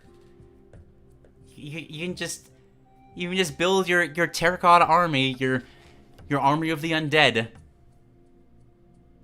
Gosh, that's wonderful. Also adds in new traps, something that Minecraft desperately needs more of. Spike traps and flame traps here specifically. And the desert pyramid can also be crafted. The spike trap is crafted with stone, redstone, and spikes, which you get from cacti. The flame trap is created with stone, redstone, and fire charges. They're both pretty simple redstone devices. When they receive a signal, the spike trap will activate, and the spike will spike whoever steps on them.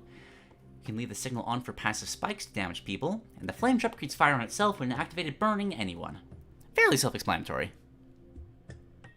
Oh yeah, combining that with an army of dogs and mummies. What if you could, like, get the mummies to, like, mount up on horses? It'd be like that game they just revealed for Minecraft. I can't remember what the name of it is.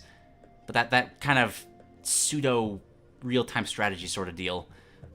But it's just in the actual game. That'd be amazing.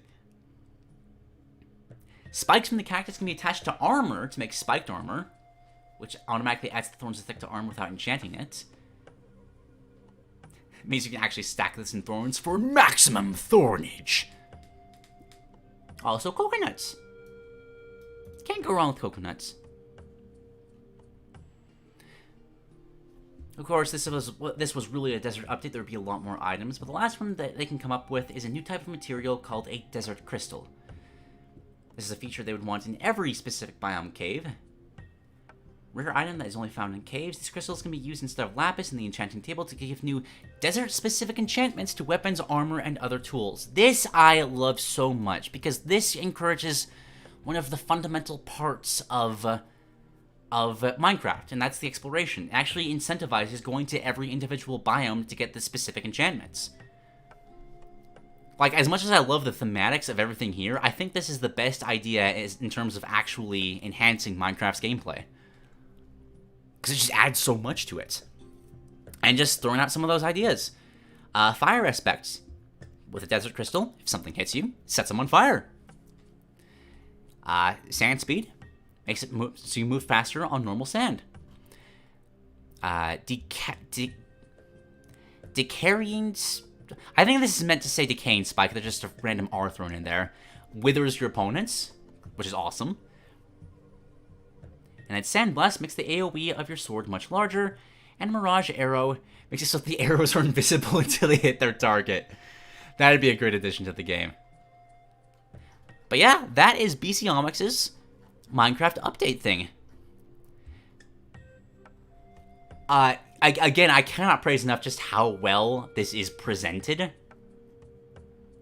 Like, I could see this being, like, presented in an actual, like, meeting of the Minecraft developers, being like, hey, look at all these cool things we could do. And just, like, naturally, like, just showcasing them off like this. Because this is professional level. Well done.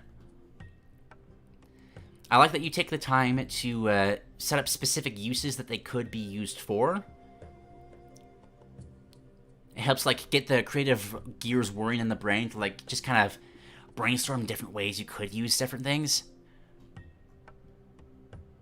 And again, I really would compare this to the Terraria updates that added the desert caverns into Terraria.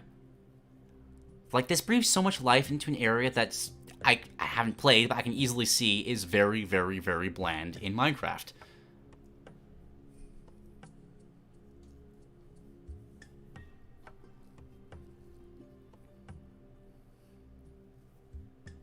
And it seems like the chat agrees with me. Any other ideas people have that could be added to the desert? Again, I would kill for a sandworm boss battle.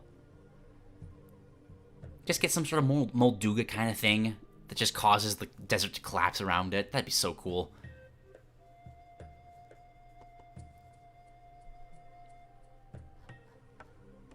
And again, it would be cool to have, like,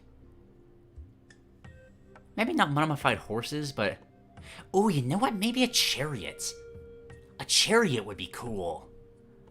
You already got horses in the game. It's very heavily tied to Egyptian culture.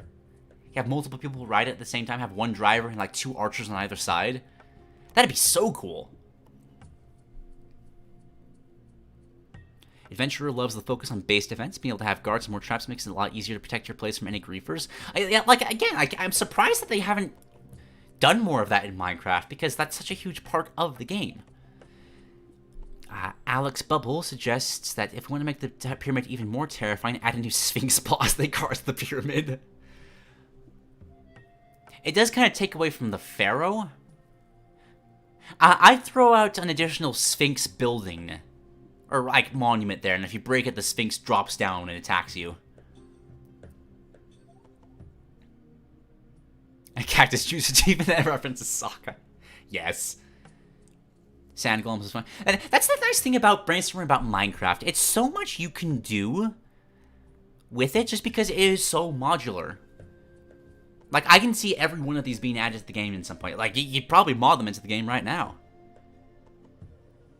Like, yeah. They're awesome. Well done.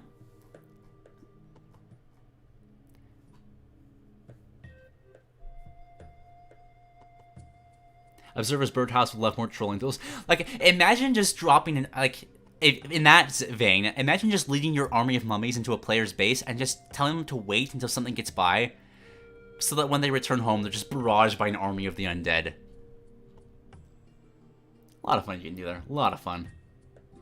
Also, if you wanted to troll, just invisible arrows, that would be so funny. I want that so badly. Alright, well done, BC-Omix. Fun idea. Alright, moving on next. Got a bit of a shorter one this time.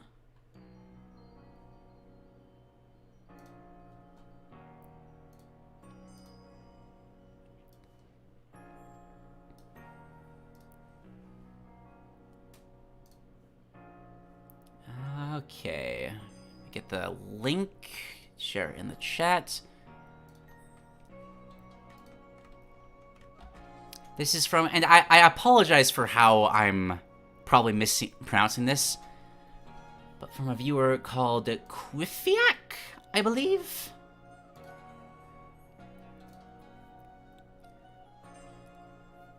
Talking about a hypothetical Pokemon Legends sequel. I'm going to skip over the nice words at the top there, but just for the record, QyfieK, I did read that. It meant a lot to me. Thank you for that. Skipping to the main meat of the topic, Pokemon Legends Arceus successfully modernized half of Pokemon. It took one of the most famous catchphrases ever made, and actually made it relevant. You can and should catch 'em all for the first time in 25 years. But that's not enough. The song goes to... Oh wait, shoot, I forgot to... There we go. Let me put that up. There we go, there we go. Sorry, quick. I'm terrible with pronunciations. Yeah, sorry, I forgot to switch the thing. There we go, it's there now, it's there now. Anyways, the song goes, to catch them is my real test, to train them is my cause. That second half is what this concept is about. training, or in other words, battling with your Pokemon.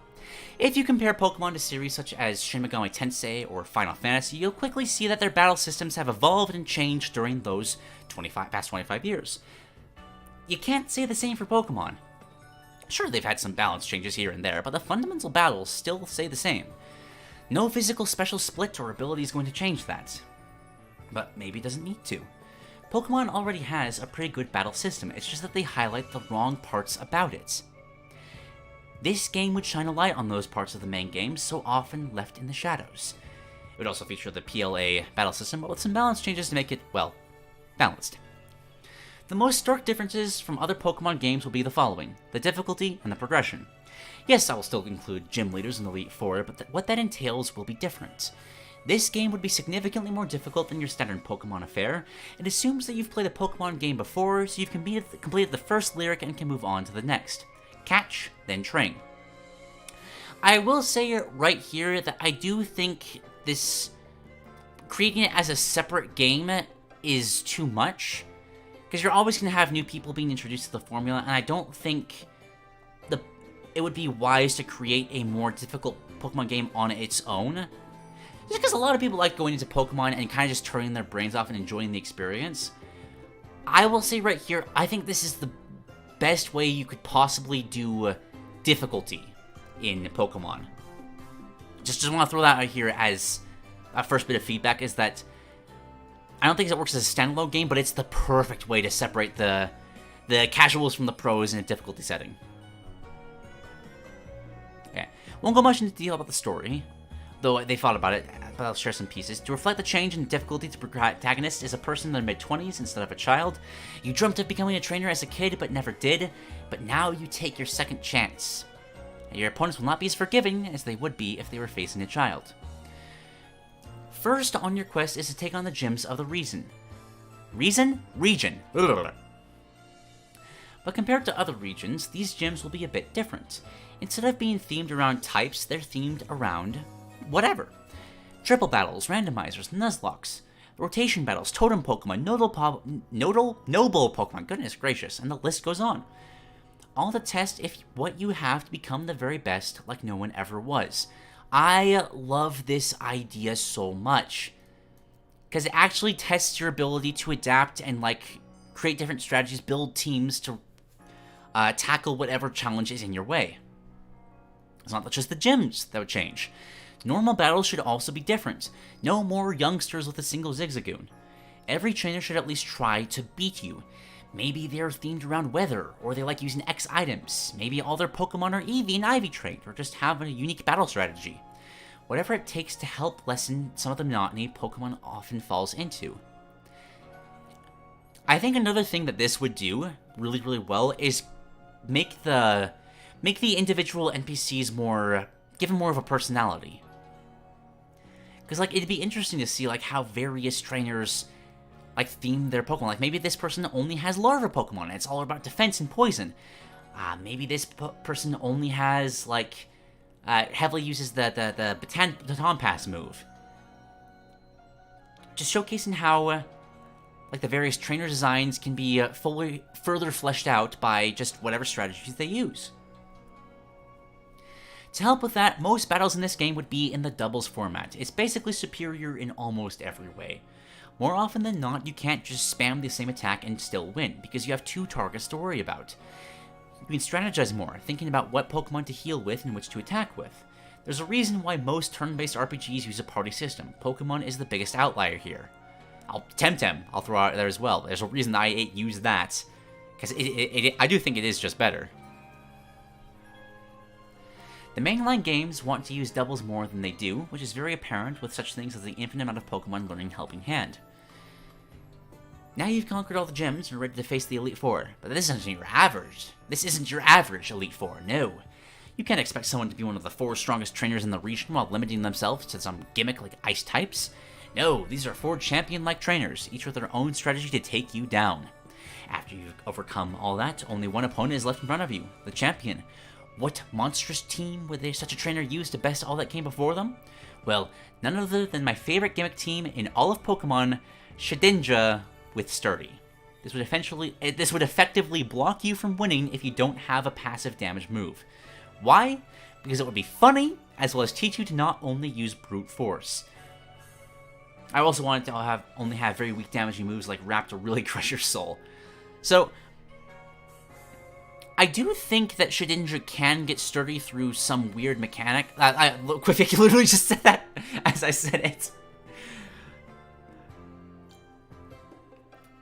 But yeah, you can like swap skills or like, I don't know, transform over with some other Pokemon skills. It's weird. I don't know. I don't understand like the nitty-gritty of Pokemon. But just the idea of like a champion really testing you with how much you know about the specifics of Pokemon, that's fantastic. That's a great way of like adding additional challenge to really test a Pokemon veteran skill. Then the post-game would mainly consist of one thing, a Champions Tournament. Sort of like in the anime, though I haven't seen any of it. Because while you may be the best, you're still not better than everyone ever was. That would be one tournament. The other, which I'm kind of proud of, is battling your past selves. Don't know if it'd be done through in-game questions or save data on your console, maybe both. But I want you to be able to battle your Hall of Fame teams from other regions to see if you're better than everyone else, than even yourself. That'd be a great feature to add to, is it Pokemon Home? The subscription service that shouldn't be a subscription service?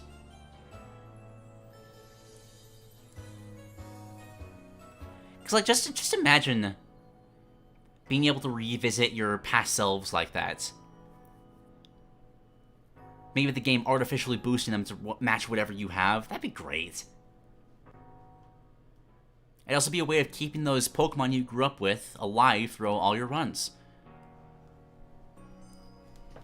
I just throws in some extras, multiple difficulty modes. Unlock from the start would be very good. I can't believe it. Was it Black and White 2? Or Black and White that unlocked a new difficulty setting after you beat the game? That's so... just... why for Pokemon? Built-in Nuzlocke and randomizer modes will be in this very not real game. Mega Evolution Z-moves and Dynamaxing. Dynamaxing? Goodness gracious. I've been speaking for a while, clearly. I do love the idea of, like, built-in Nuzlocke and randomizer. Like, it's so hard to see the Pokemon Company ever noticing that they just don't have time to implement things like that, but I feel like some of the best additions to any video game are when companies notice what fans are responding well to and try to implement those things and flesh them out more.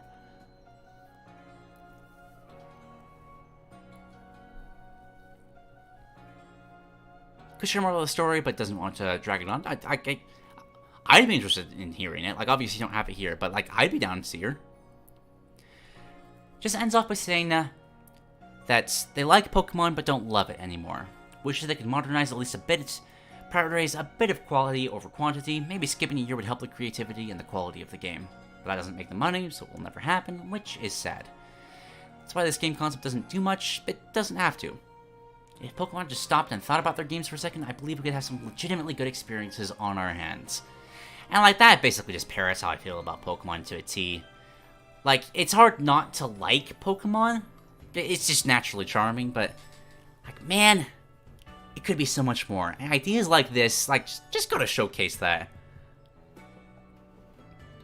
I would love to have a Pokemon game that actually challenges me to think. That would be wonderful. Before we move on to the next, anybody else have any ideas about how Pokemon could be improved in the future?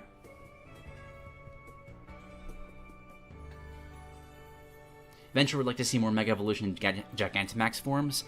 I really just... It drives me mad that they just have these great ideas and leave them behind. I get you gotta, like, iterate, but it leads to a feeling that the games aren't really growing. They're just kind of going sideways. Imagine being a game and unlocking the easy mode.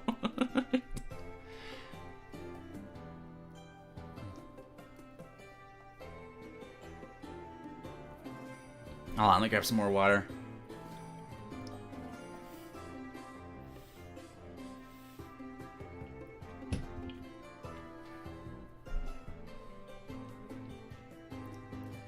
True, new gimmicks do sell more copies.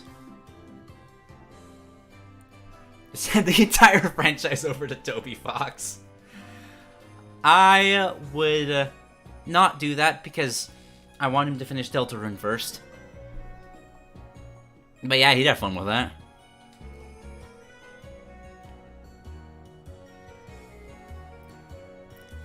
Dice has a thing where two rivals change their teams across the game depending on whether or not you're an asshole to them. Man, an actual rival? That'd be a villain? That'd be great. Ooh, Spider Master, sorry. Well, a Pokemon game where you can actually equip your Mon with armor. Just customization in general on the Pokemon. Shouldn't be that hard to do. You just kind of attach 3D models to other 3D models. That's not difficult to do.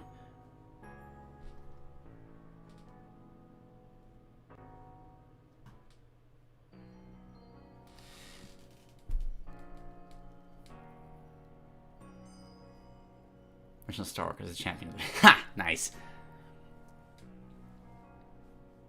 That's a good point, Adventurer. Having that trainers specifically adapt to your team would be a great way of,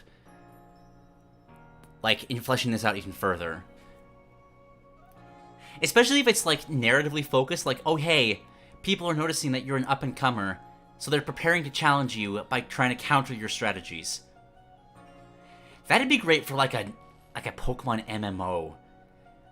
Just kind of like have a quasi-bounty system, almost. Where, like, the really popular trainers have their teams, like, advertised to all, because, like, oh, these are the most popular trainers. The news people need to talk about them.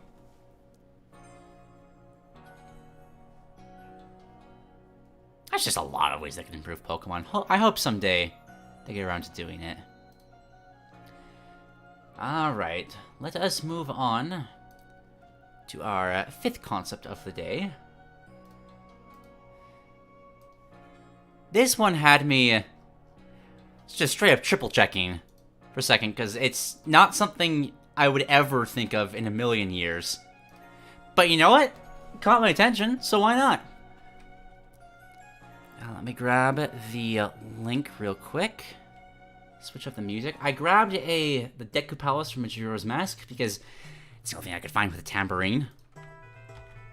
Because, interestingly, we are talking about the Hunchback of Notre Dame.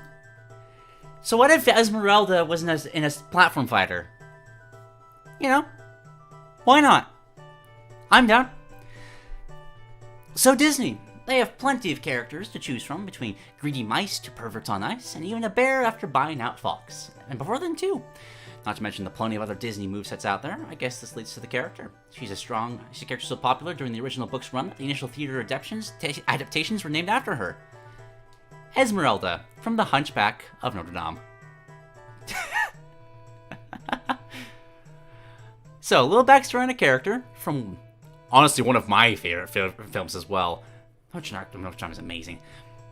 It was initially based off of a book of the same name released in 1831. Esmeralda's original incarnation was so popular that most theatrical adaptations of the time were named after her. There was an objectively worse film made back during the 1930s that may or may not get a recolor later down the line. Anyways, come the 1990s and Disney is in the Renaissance era after the release of Little Mermaid and a certain Jeffrey Katzenberg making some damn good decisions back then. Come 1993. Oh, this is by Takoda Corliss, by the way. I should have said this way earlier. Sorry. Anyway, come 1993, and one executive at the time named David Stainton read a comic book adaptation and decided then and there, yep, we're adapting Hunchback of Notre Dame. Notre Dame. I have no idea how to pronounce that right. I've heard it so many times. But I hear it differently every time. Bells of Notre Dame. Notre Dame. Yeah, okay. There we go. Just have to remember the song, and that corrects me in my mind. There's a bunch of other history I'd go over, but none of it really relates to Esmeralda. So onto her casting, that she was going to originally be played by Cyndi Lauper. Thank God she wasn't played by Cyndi Lauper. Later on, they realized she's been hunted her entire life, she should have a huskier voice, and they were right, and casted her final voice actress, Demi Moore. And thus, she was finalized. Also, her song God Help the Outcast is easily one of the best songs in Hunchback. Ooh. Oh, no, we're even close to Hellfire. I was about to say that. Hellfire is better. I misread that. Like, yeah, Hellfire is amazing, but it's still easily one of the best songs in Hunchback. Although, to be fair, they're kind of always the best songs. But anyway. Starting with the design goal of Esmerelda, being what I've titled her, the tricky Roma dancer. Yes, I know that they call her and her kind gypsies in the film, but those who are called gypsies prefer the term Roma, so I'll be referring to her as a Roma within this document. Anyway, she has some really good movement, some of the best in the game even, and as while they may not be the best by themselves, together these stats are kinda nutty. Got the attributes here for a second. I'll just pause for a moment on these. Weight of Joker, best initial dash in the game, as well as best walk speed. Run speed around Marths, very high jump between Falcon and Samus. It's a very, very fast character. Now the gimmick, I love this so much, because, you know, Esmeralda's a dancer, right? That's kind of her whole thing in her bewitching beauty, tempting the religious Frollo. She can cancel certain moves into each other. This will be denoted by this green text here. These attacks need to finish their proper end like before you're able to use attacks not part of a chain. So you can basically cancel green moves into green moves to quickly use two in quick unison. Which I love. Just take a second. I love that mental image so much. But there's not really a dancer in Smash Brothers. Like you have characters that'll dance for like taunts and stuff, but like an actual dancer fighter, like actually comboing moves into each other as they dance. This is great, and this is just kind of shown throughout this. A lot of these are just like Roma dance moves. Doing a dress slap. Subsequently, can be held for as long as you want to hold it. I'm guessing that's a rapid jab for that. Dash attack, smoke turnaround. Esmeralda does a crystal SSF2 and turns herself around, quickly vanishes, and when she turns around which then turns her around a battlefield platform of a distance in the opposite direction. Nice little, teleport dash attack. I'm surprised there's not more of those in the game. Tambourine smash for the side tilt. Just swings her tambourine to the side. Aimed up or down. Back tilt? Back tilt? Okay, sure. Is this a, I guess this is more for a, like, a platform fighter in general rather than Smash Brothers itself. So yeah, back tilt, I'm down. Boxy with a candle. Why not? Just kind of pointing out for the green attacks, they're all based off of either music or dancing. So you're very literally just, you're just doing a jig on your opponents and beating the snot out of them. Yeah, play the tambourine, smack it on them. Having a slight... I love having a stun on a tambourine hit. That is just satisfying from both a gameplay and audio perspective. And down tilt is just a dress lift. Just quickly tripping anyone hit by it before putting it back down. Smash attack, just a kick, Roma dancer. Up smash, just a dancer stretch. And down smash, just a dancer split kick. Which again, you can combo these into any of these. That would be such a fun character. Just like, oh, up tilt, dead. Side tilt, dead. As Daiso says, literally dancing on their graves. Aerial's following in that trend. Just a dress flap for the neutral air. This panel of... I will say, I feel like the candle's a bit misplaced. I almost just want other dance moves. Like, it's a nice reference to Hunchback of Notre Dame, but I'd almost want it as just a taunt or a victory screen or something like that. Just because the dancing is so solid. Again, back air, more kicks, up air, boys both hands upward, and then dancer's twirl just twirls her dress? Oh my goodness. Twirls her dress in both directions, leaving it out, giving it a wide reach. And again, you can combo so many of these into each other. Down air into like landing and doing a smash attack. This would be so much fun to do. Grabs and throws. Grabs you with a thin brand like she does throw in the dance scene. Which just, the mental image of, like, Esmeralda doing that to Sephiroth, for example. That's just fun. And like all of the throws, just all of them. Just take a moment just to read and appreciate these. Pummels just a bitch slap. Just literally it. Forward throw, just kicks you in the balls. Back throw just suplexes you. Up throw is Peach's up throw, and down throw just dunks you like she did throw. But you know what? It does make sense. You got a dancer, it's gonna be a heavier physicality. It makes sense that she'd have more physical moves. I love that. Now, the neutral special is interesting. I believe Djali, I hope I'm saying that right, is the goat. Helping out with smash attack, side smash, they ram into you, up smash, they ram up with force, and kind of summoning a Nana? A little help, I guess a Luma would be a better comparison. Also help with throws and give her stage control by pressing the special button again. They are told to stay where they are. Jolly can be knocked off the stage, but be able to call back after 10 seconds of cooldown. Basically another, just another Luma. Although I will say I like this one more. It feels more like... feels better to have Esmerelda summoning her friend rather than Rosalina sacrificing her kids.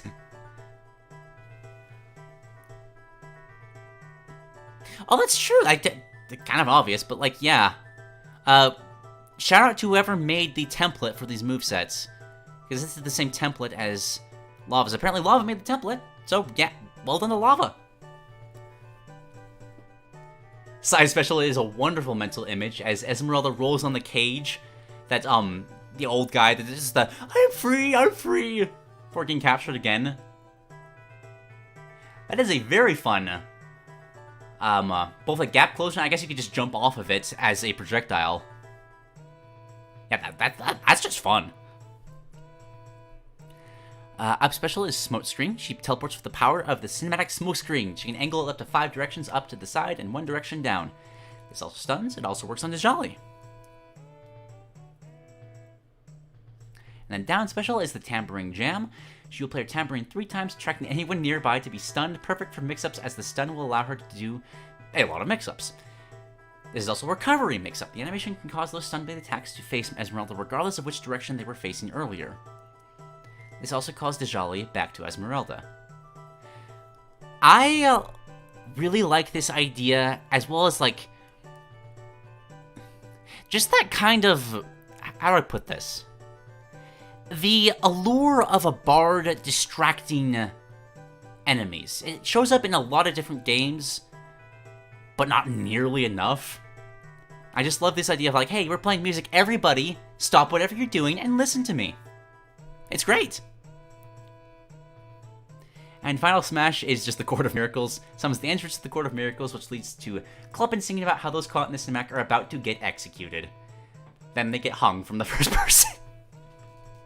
Okay, regardless of whether you're interpreting this as a Smash Brothers character or a Disney-specific platform fighter, this mental image is hilarious either way. Like, it doesn't matter if you're hanging Isabelle or you're hanging Mickey Mouse. That's just like that. Neither company would ever do this, but I love that so much. And then just some color aesthetics. Purple, one after Quasimodo, one after Phoebus. Phoebus? I'm saying that. One of, I think it's Phoebus. Cluppin, of course. The Archdeacon.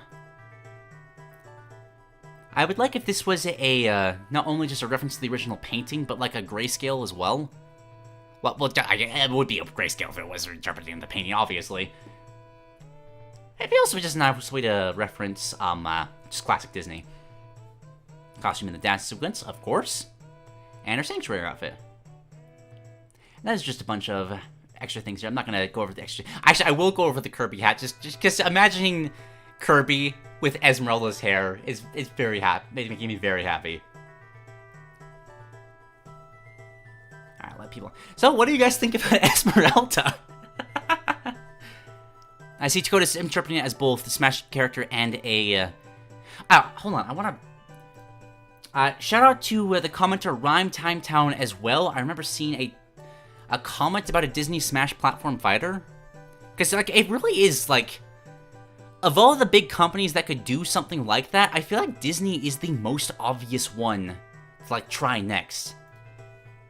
Because, like, they have so many characters they could pull from. Even just going off of classic Disney, like, you have a sword fighter in Aladdin, as well as the... Wow, what's the prince's name from Beauty and the Beast? Also, Maleficent. As a matter of fact, just let me play as Maleficent in anything, please. Craziness of like a Mad Hatter moveset from Last One. There's a ton of good things you could do.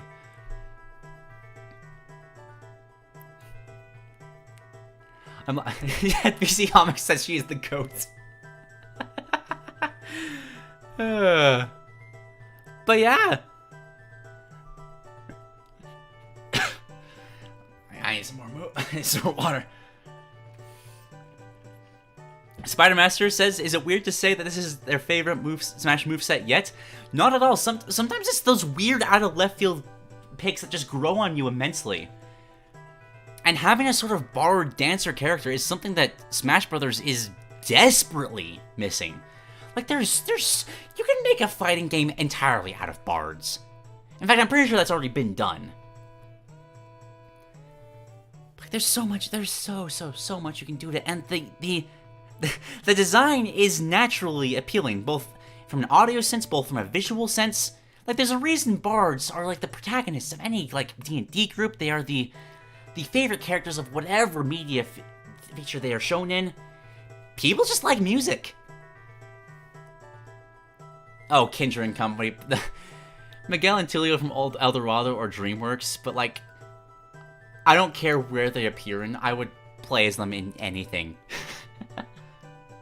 Ooh, Skatchmin, the Feast of Fools as well is very good. Yes. I like that. Apparently the Multiverses team originally approached Disney, but they didn't want... That's disappointing. Like, I get it, kind of, but at the same time, like... Prissy Disney and the... they're no fun.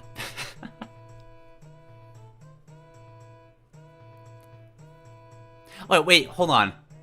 What was the neutral special? Does Kirby get his own mini Djali? I need to know the answer to this question. And if so, is it like just Djali again, or is it like a doll of Djali? Like, I think Banjo-Kazooie has a Kazooie doll. Maybe he just grabs a character that's kind of like Djali. I don't know. But, like, any of those mental images are making me very, very happy. I want to see the victory screens real quick, actually. It's Djali with Phoebus. Yankees before disappearing. Says justice for all before walking off the screen. I would say that the only addition I feel like I would really want to make, apart from the... I think the candle could be replaced with just more dance moves. I feel like that creates a stronger moveset. But I feel like Quasimodo should show up somewhere in person here. Either in like a stage intro, or on the stage itself. But, like, he should definitely be there. Goat Waddle Dee!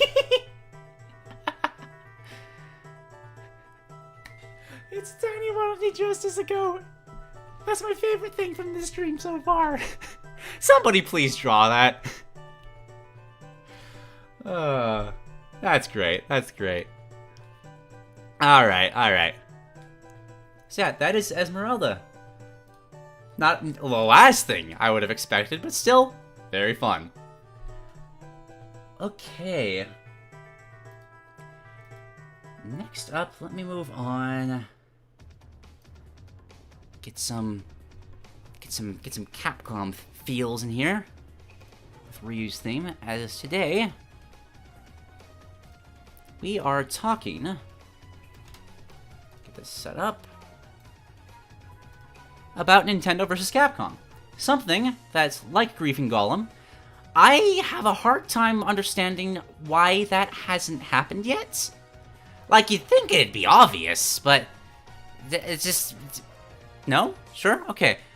Before we start talking about the actual, like, stuff here, and there's a lot of stuff here, I'm not going to go over all of it because it would take up the rest of the time for the stream. Look at this roster here. This is one of the most bizarre rosters I've ever seen, and I mean that as the highest of compliments. Like, you got Link and Ganondorf here, but for a third Zelda character, there's Vaati down there. For a Fire Emblem, you've got Marth over here, but then there's Leon from Sacred Stones, which, by the way, fantastic choice. Slept on pick. I wish he was in Smash Brothers. Kirby and Dark Matter, which, you know, targeted, but, like, I appreciate that immensely. Yeah, Elma there instead of Shulk. There's a lot of bizarre here. Oh yeah, that's my plan, Grief and Golem, just to go over eye catchers. I kind of want to. I just want people to like really digest this roster here. Yeah, that's Quibi. I don't know how to say that right. Max Jones, I'm pretty sure, is in the bottom right of the Nintendo roster there. There's just a lot of oddities there. I want to see just people think about why that is. Alright. This is a 3v3 fighting game. Like most other Capcom games, it mostly takes a lot of inspiration in the feel and gameplay from the Marvel vs. Capcom series, being heavy on speed, movement, and air control. Every character gets 3 supers, 2 being level 1 and 1 being level 3 from a level 5... sorry. I can talk a lot longer than I used to, but COVID really messed with my lungs. I'm probably going to start coughing a bit more from here on out. Apologize in advance for that. Can only talk for so long. There are tag-out mechanics and assist moves like most other 3v3 fighting games. It works based on a 4-button fighting style, going from light punch, heavy punch, kick, and special. Light punches tend to be the fastest yet weakest moves, heavy punch being the strongest yet slowest moves. Kicks are meant for oh my gosh. Kicks are meant for the non-main weapon and are a bit of a middle between the 2 types of punches, and special is for the extras, like projectiles or special kind of melee attacks. All can be used for directional inputs to achieve different moves based on the character's different arsenals. Right. I'm just gonna go through. I'll read like the first 3 to give like an idea of what we're going through. I'm gonna just pick and choose based on what catches my eye. You all can read yourself based on whatever appeals to you. So, number 1, Mario. Mario would be an overall neutral fighter with some good range, damage output, and defenses. He would fight with a variety of moves from 64, Galaxy, and Odyssey, as well as his trusty Fire Flower and Hammer. He would be voiced by Charles Martinet. Level 1 is a green shell. Keep in mind that this is in the context of a Marvel vs. Capcom style game and not Smash Brothers. It's a completely different playing field. So anyway, level 1 is a reference to Mario and Luigi just smacking a green shell with his hammer. Level 1, another is Fire Frenzy. Mario would hold out one hand, the other hand holding it steady as a large spray of fire would go across the screen. Kind of like when you have a bottle of hairspray and just get a lighter in front of that and spray it through it. Just Mario style. Level 3 is a power pummel.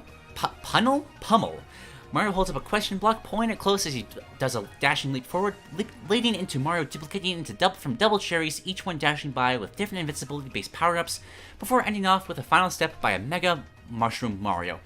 Can I just say, that is so much better than his final smash in Smash Brothers now? Just him using all sorts of power-ups to do fun things, like, that's so much better! Come on! Moving on to Link. Link would be a real jack-of-all-trades kind of character, relying on his sword with a few attacks from his many different weapons of a bow, boomerang, bombs, and hookshot to mix up opponents while keeping them on their feet for what he'll pull out next. He would be voiced by Nobuyuki Hiyama. I'm going to butcher the Japanese pronunciations, I'm so sorry. With Navi mostly speaking for him, voiced by Kaori Mizuhashi. Level 1 is the Megaton Hammer. Link winds up before slamming down the Megaton Hammer in front of him. Level 1 Din's Fire. Link slams the palm of his left hand down to the floor, a burst of fire coming off from it and expanding outwards. And level 3 is an Elemental Arrow Assault. Link starts by shooting an ice arrow, followed up with a few fire arrows being shot into the air. A ghastly Zelda floats around him, bestowing him with a light arrow. The final shot being taken after the final fire arrow strike. I love the inclusion of Phantom Zelda there. I appreciate that immensely. Spirit Tracks is underrated as hell. That Zelda is amazing. And just one more before we start picking and choosing. Samus is most comparable to a sword user in the way she moves and has a good distance to them, while she's still needing to be up close and personal to work. Capping from the side doesn't work well for her, but neither does pure rush down. She takes a lot of precision and thought into how to work her, like a true bounty hunter. She'll be voiced by Nikki Garcia. This is... I actually really like this, actually. Because, like, if you want to embody a... hold on. I want to word this properly. If you want to embody, like, Metroid style, you don't want to be camping so much as you want to be constantly moving around the screen. Trying to stay in that sweet spot where you can still hit the boss's weak points. So this is actually a really good way of translating that in. Anyway, level 1 is the Shine Spark. Samus uses her Shine Spark, jumping onto the wall closest to her and dashing very quickly through the opponent, ending up behind them. Another level 1 is an Icy Power combo. Samus sends a large ice blast at the opponent, rolling over after freezing them to hit them with a power bomb. And level 3 is a Parental Pair-Up. Oh no. Samus shoots a bunch of missiles at the opponent's feet, blinding them in smoke before a large Metroid comes out and starts to suck the life of the foe. Samus charging up a strong Hyper Beam shot. The baby spits the foe at Samus, unleashing the barrage of shots onto the... Okay, so it's the Super Metroid version and not the other M. Okay, we're good. We dodged a bullet there. Yeah, like 3 characters in, I'm already like... I'm picturing how these would work in my head, and it's very appealing to me. Alright, we're gonna start picking. We got Pikachu, obvious pick. We got Bowser, Marth, Pitts, Wario. Ayumi... Okay. Ayumi would fight mostly by using her school bag and any key items from her 2 games. Her main mechanic would revolve around her bag and evidence, having some UI that shows how much evidence she has at any point. This is sounding a lot like Phoenix Wright or Velma from Multiverses, and I mean that as a compliment. The more evidence she collects, the heavier her becomes. Oh wait, no! The heavier her bag becomes, and the stronger those attacks are. So she's gathering that evidence, just turn her bag into a wrecking ball. I like that better. This makes her a very technical character that can become very strong the more planning and evidence she has. I'm gonna stop listening out the voice actors just to stop disrespecting them with my terrible pronunciations. Level 1, Sleepy Tea. Ayumi tosses a cup of tea at the opponent. It puts them to sleep if it hits them. And Ghost Investigation. Ayumi bends down, looking at the ground as a ghost flies over her, scratching. As well as Full Pursuit. Ayumi would charge for her, rather confident in herself this time. She would use all of the evidence on her to pursue the opponent to get a stronger piece of evidence at the cost of all her current evidence, while also doing a ton of damage. Fun thing. Donkey Kong, but I like the addition of a I can't remember what the mechanized Kong is. Whatever the name is, I love that addition as an alternate version of him. Masked Man as an Earthbound representative. I love this so much. Like, honestly, Smash Brothers get rebooted. I'd take this over Ness and Lucas. Like, that is such a fun pull. Will also be an interesting fighter. As it lists, fighting with a mix of a sword and an arm cannon. I never noticed that was an arm cannon. Oh my gosh, that just blew my mind. Oh my gosh. Threw me for a loop there. Okay, cool. His moves are fast and consistent from any range, giving him good options for whatever comes his way. Level 1 is a jetpack. Maskman activates his jetpack, floating in the air and speeding all his movements. One is PK Thunder. The Maskman raises his sword before pointing at the enemy and striking them down with a bolt of lightning. And PK Love. Maskman hits the whole screen with its mystic psychic powers. Oh, doing Ness or Lucas is such a safe pick. But, oh, that is... I love that so much. Those are the kind of additions that really catch your eye. Something that the next Smash Brothers really needs if they try to reboot it. Agent 3 from Splatoon, nice. Kirby, nice. I love Karate Joe. Just using the same... any type of rhythm mechanic, just yes, please. I'll take them all. Interesting, it was one of the last characters you added to the roster? Well, hey, like, well done on the addition. I also love hearing that this is a group project. I love seeing things that multiple people had their hands into. I'm thinking about trying to do that with my own videos, just haven't found a good way to do it. Princess Peach, Takamaro, good retro pick. Interesting. Lip, I feel the same way. Okay. Okay. Monithia would be one of the easier to play characters, having a lot of potential of stringing stuff together, though. She would use all the games from Nintendo Land, represented the games in that didn't get a fighter. Oh, that's a good way of doing it. Yeah. So anybody that's missing here, would just throw on. You just throw on Monita. That's actually a really good way of getting a wider breadth wider breadth of... Jesus Christ. Wider breadth of franchises into the game. I do want to see, does Kirby still... Mainly using Fighter Ninja and Suplex, but does inhale whatever whatever the opponent's special button is. Nice. Okay. I love Leon so much. That is such a good pull. Loki, one of the greater Fire Emblem characters in general. I love his character. Leon is a pure mage, fighting with a dark magic that surges through his veins. His staff is where most of his powerful magic comes from, with a few coming straight from his hands. This naturally makes him a zoner, best when at distance than close-quarter fighting. Level 1 is a Necromancer summon, summoning the Phantom Soldier just like Sacred Stone. Level 1 Fenrir shoots a large monster skull forward, launching the opponent away with a dark burst of dark energy. And level 3 is Naglfar. Leon becomes surrounded by dark energy as he shoots out a swirl of purple lightning, trapping the opponent if it hits. Leon will then create a massive vortex of darkness, causing rocks and other enormous objects to be pulled in, while strands of lightning pulse, dealing massive damage to opponents. Leon will then shoot out one final enormous lightning bolt, launching the opponents as the battle resumes. Can we please just put him in Smash, man? Any Necromancer will do, any Dark Mage from Smash Brothers, but like, there's so much fun with that. Like, that is such a fun mental image right there.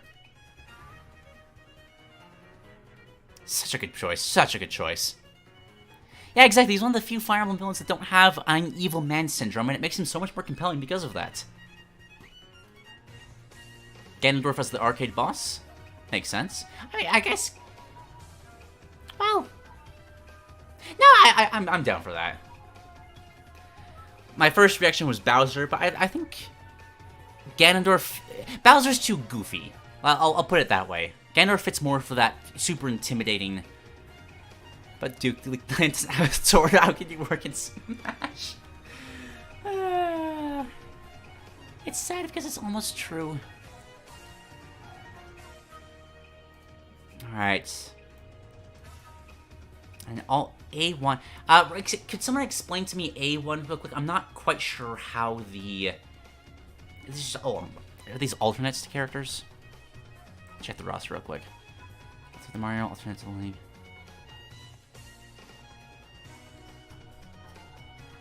Might just be alternates. Okay.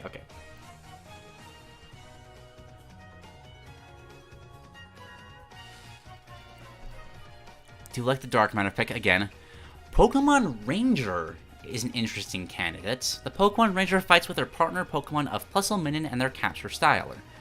Makes them a bit of a grappler puppet mix, including they can call in some additional mons for Pokemon assists and field moves, having a real versatility in their kit. I do wish we had a Pokemon fighter like that.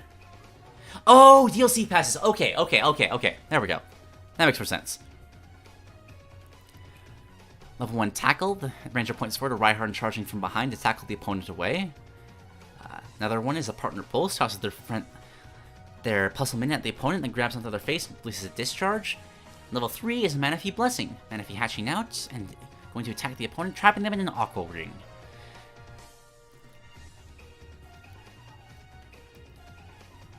I feel like a Pokemon Summoner might just be the biggest missing addition in Smash Brothers right now.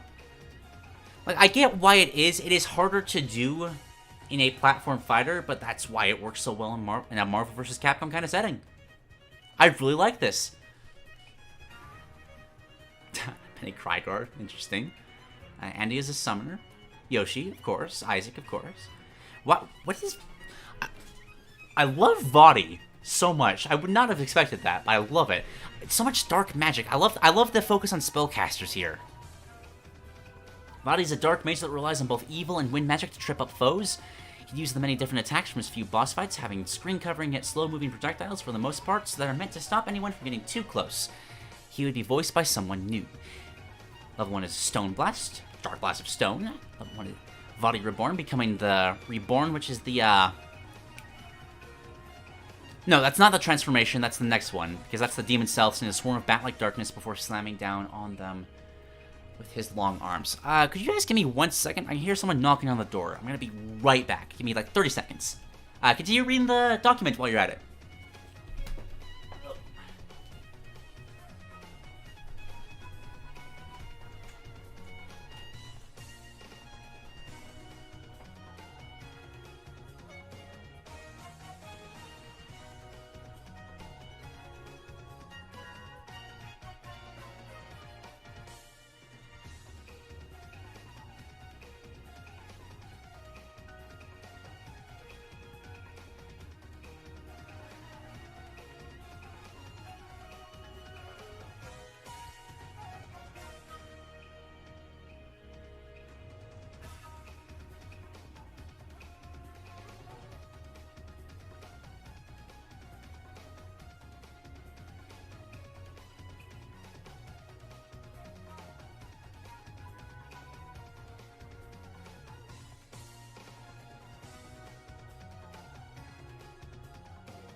Sorry about that.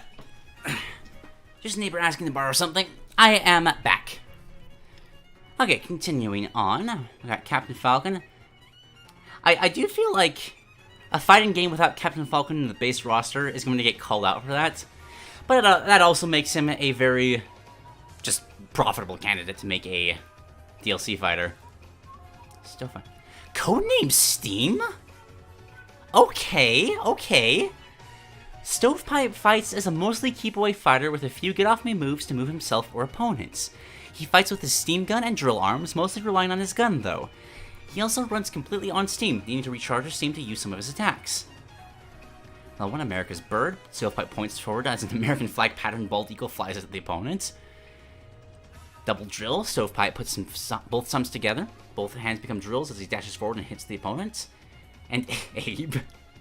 Blast a cloud of steam in the opponent's face, hitting them with a few smacks of his gun and drill before the Abe mech smashes their hand onto the opponent. Oh no, Captain Falcon needs to be in every fighting game.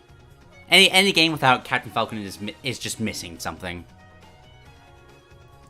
We got Yuden from... that's the Dragalia loss. I've never understood the appeal there. Does he have like a...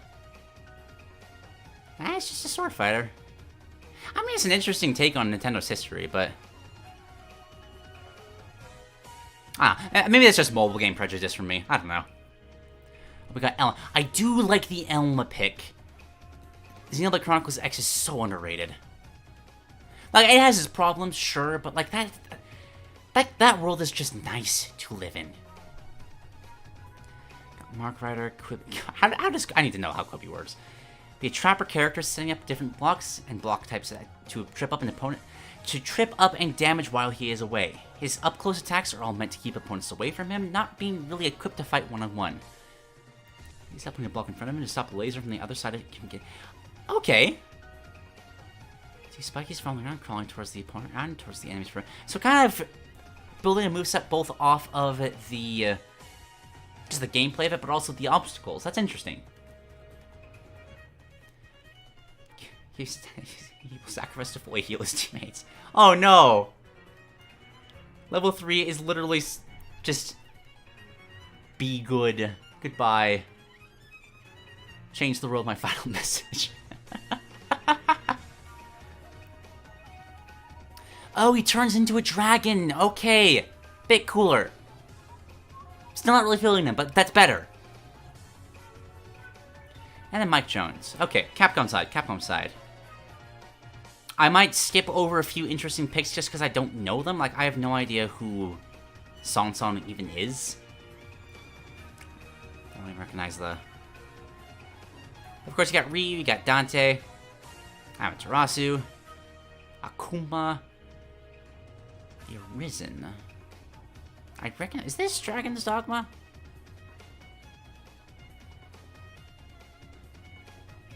Arthur, Jurihan, Phoenix Wright, Mike Hager. I know a lot of these are also pulled from the, like Marvel vs. Capcom. They're just pulled from that, so I'm skipping over these a lot quicker. There's just one in particular. Asura is a cool choice. I don't think that's in the... Is that in the Marvel vs. Capcom? I have no idea. I'm sorry, I don't know Marvel vs. Capcom that well. But, like, there's a simple appeal to just beating people up with 6 arms. That's just fun. That's just neat. Samanosuke, Morgan Ainsley, of course. Got Lady... Oh, nice! Lady from Devil May Cry. Bit odd over... Oh, Lord Raptor! Yes!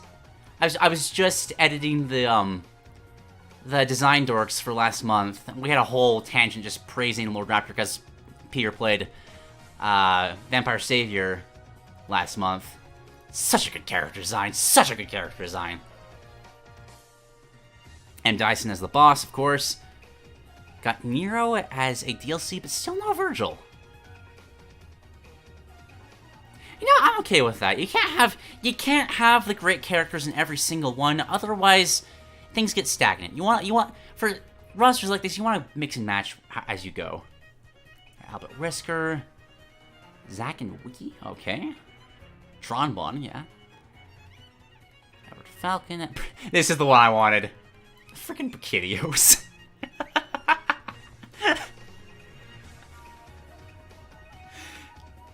I could see the Rajong working. Like that's a fighter-sized character, but just going all in and just tossing the Brachydios in there. That's fantastic. I love that so much. Be a boxer-style fighter using both of its fists for the most part, with a few head hits here and there. Its fists would also be able to leave behind acid bubbles that deal chip damage from standing in, and be able to ignite. Of course, it's a Brachydios. It's got the horn thing where it sticks its head into the ground and fires things forward. The all-around attack. I can't remember what those are called. Actually, I should. I've played thousands of hours. Monster. And then level 3 is the enragement, because of course it is. Does it cause the explosions to be instant? Because I would love that so much. It should if it's enraged. But just like, it doesn't matter. Nothing else matters. I'm maining Brachydios if this ever happens. That you're just not stopping me. That is such a funny, amazing poll. We got Base.exe, got Tessa here, Captain Commando. I'm sorry. I wish I could say more. I just don't know most of these characters. I do know G. G is the president of Earth, and as such, his game plan revolves around the idea of raising his president level, becoming more powerful, and of an offensive force the higher his level is. He fights using the power that ties the Earth and Mother Gaia, as well as some strong hits. Again, such a strong character design. I love G so much. I hope he gets DLC for Street Fighter 6. Specials are his specials. Got Nathan Spencer. That's the Bionic Commando, right? Yeah, Bionic Commando. Strider, of course. I'm kind of surprised it took this long to see Strider. Kira Cosma. Cell, Frank West. Okay. So as you can see, a lot of characters. But this is where the weirdness starts to make a little more sense.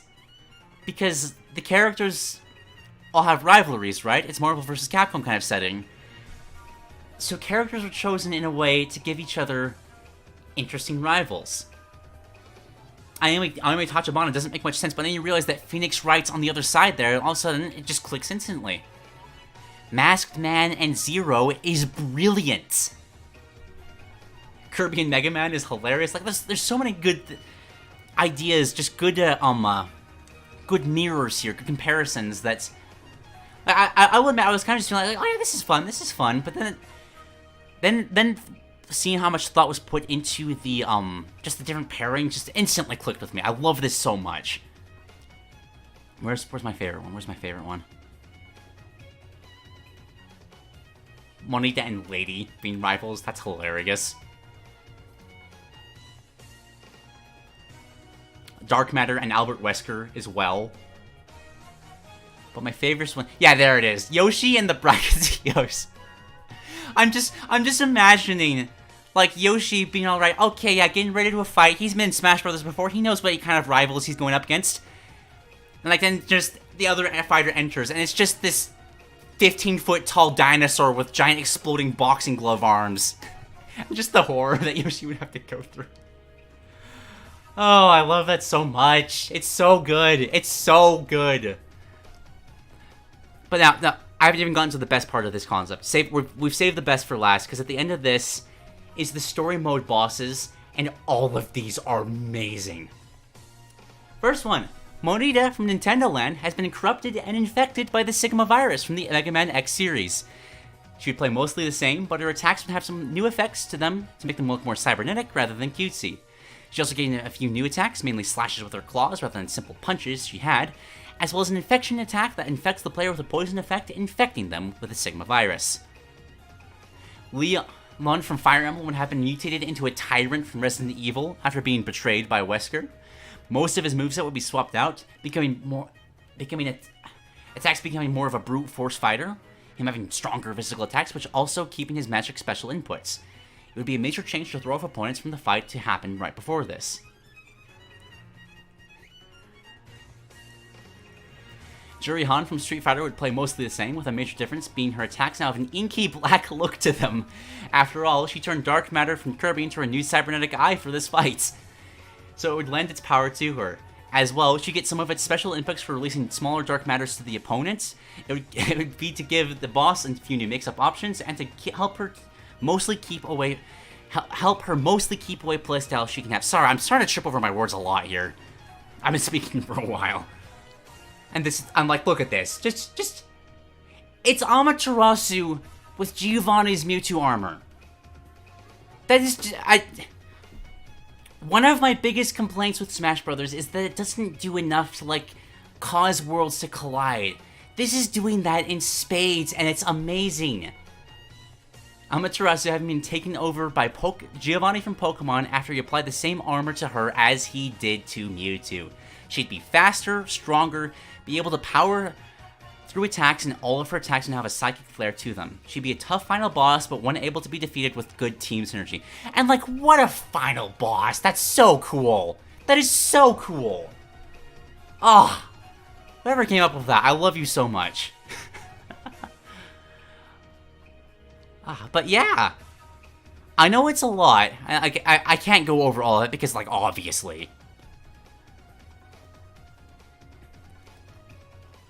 It's just like, yeah, it makes the bizarre roster make so much more sense. Hold on, I need to zoom this in a way that you can all see it. Yeah, there we go. Because every character has a cool rival to them that's, like, mirroring them in an interesting way. And they're doing there's just so many cool things done with the bosses. I love it so much. I think the only... Yeah, exactly, Camp the MVP. I want this to be real. Really, really badly. Oh, Dykes, I didn't even think of the compositions. Oh, the Pokemon Okami mashup that would go with that boss fight. Oh, hold on. Start the next music.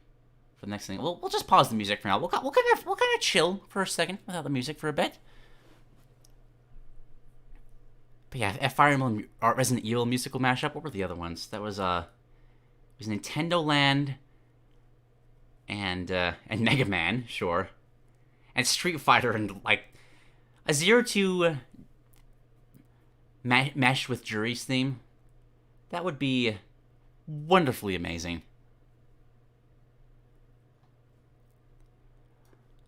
Oh, I have a hard time just giving feedback. I just love this. I guess I could ask, like, are there any other boss combinations y'all can think of?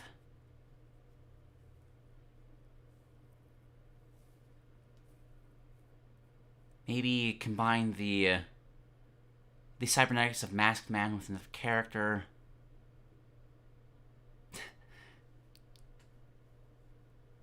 Andy kits out one of the Capcom characters with a bunch of weaponry.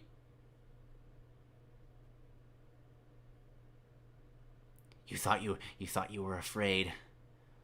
A phoenix right beforehand, but now Andy has given him a gun. Oh no!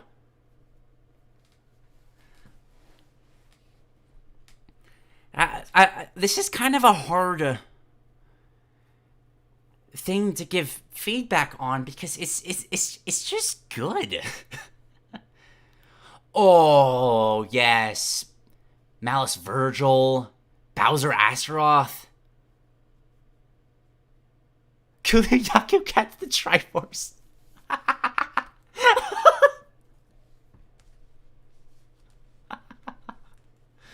The most bird up of bird ups that has ever existed.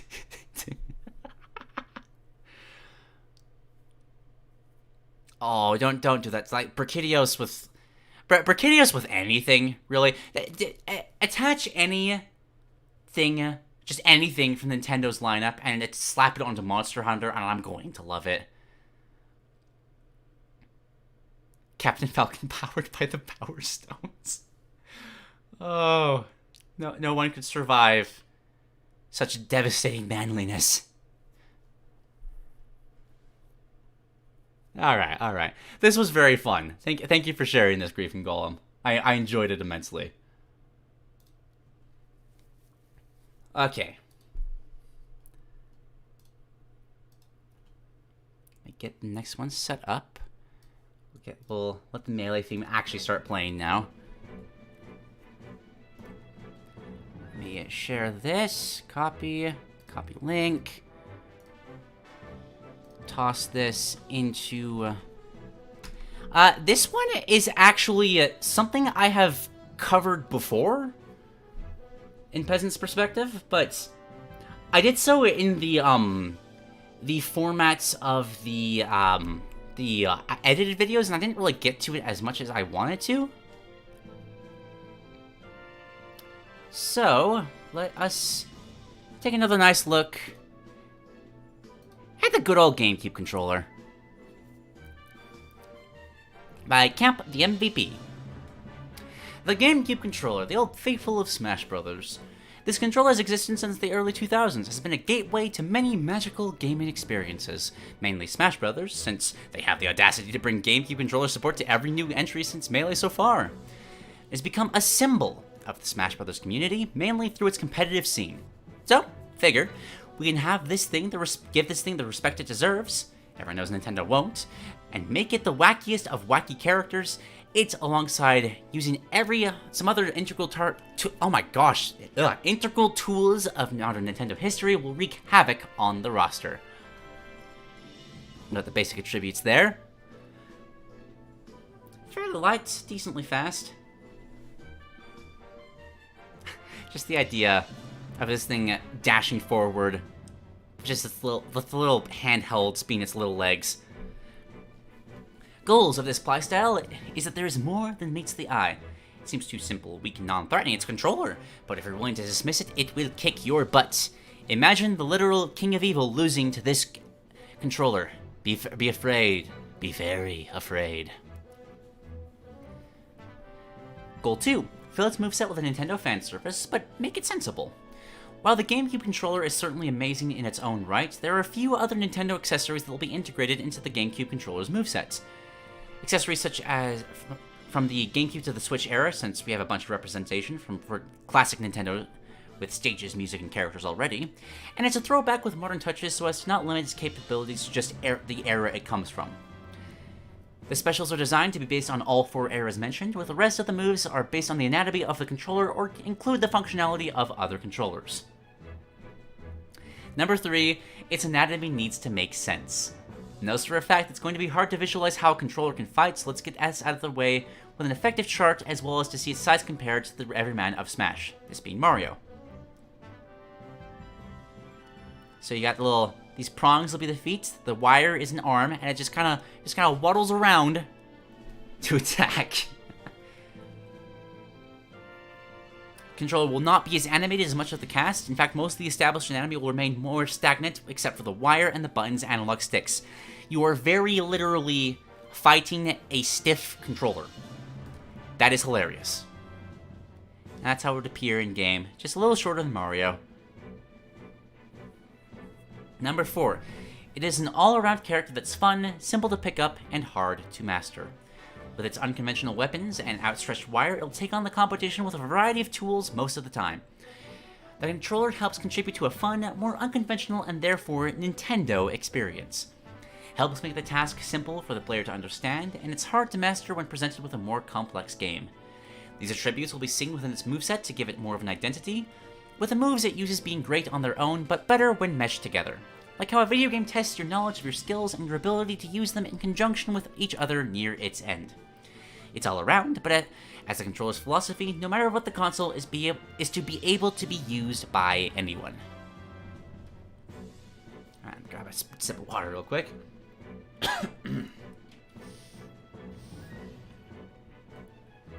Okay.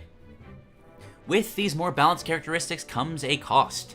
Characters with a ranged weapon, as well as characters that take advantage of buffs, may give the Gamecube controller a hard time, because, let's face it, these characters can be dumb to deal with in general, and the controller may not have a fun time.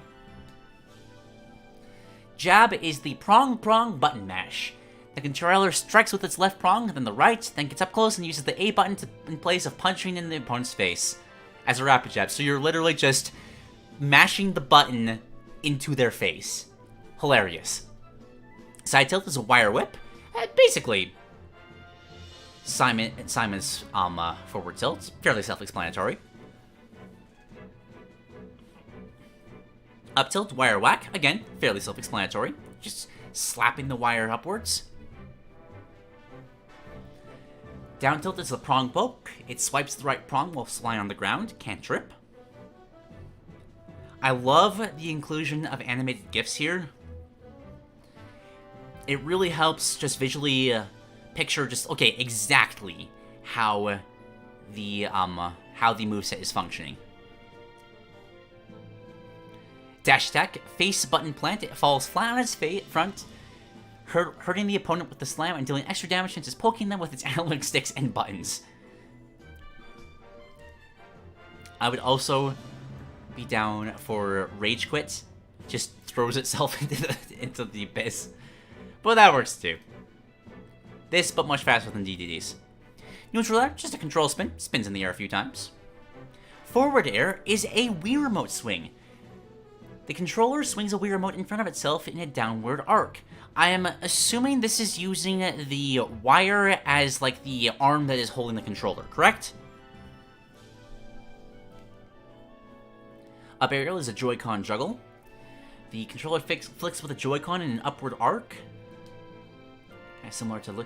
I know that some people feel like sometimes you have things that exist only for references, and like some movesets do suffer from that. I feel like this is one of the best movesets to just throw in random movesets like this. Okay, just like, where does it get the Nintendo Switch controller from? Where's the Joy-Con? Where's the Wii Remote from? Who knows? Who cares? It's goofy. That's the point. Just enjoy it. Also, I just realized that this is very zoomed in. I did not mean for it to be. Let's get this more visible. There we go. There we go.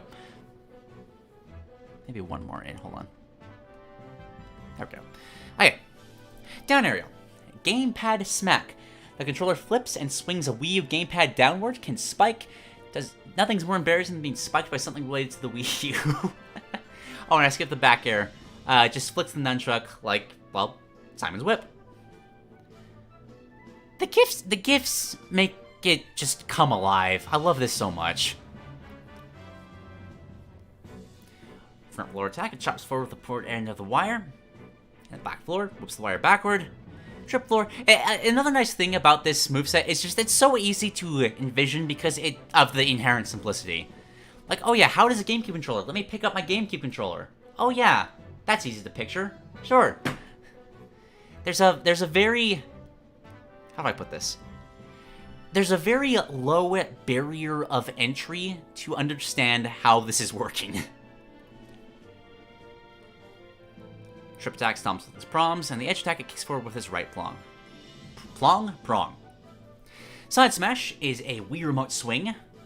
Basically just a sword swing, but with a Wii remote. You know, I will accept this new sword fighter into our game. If it's using a Wii remote as its weapon, 100% down for it. Up smash is a wire lasso, comparable to Byleth's up smash, with a sweet spot at the USB port.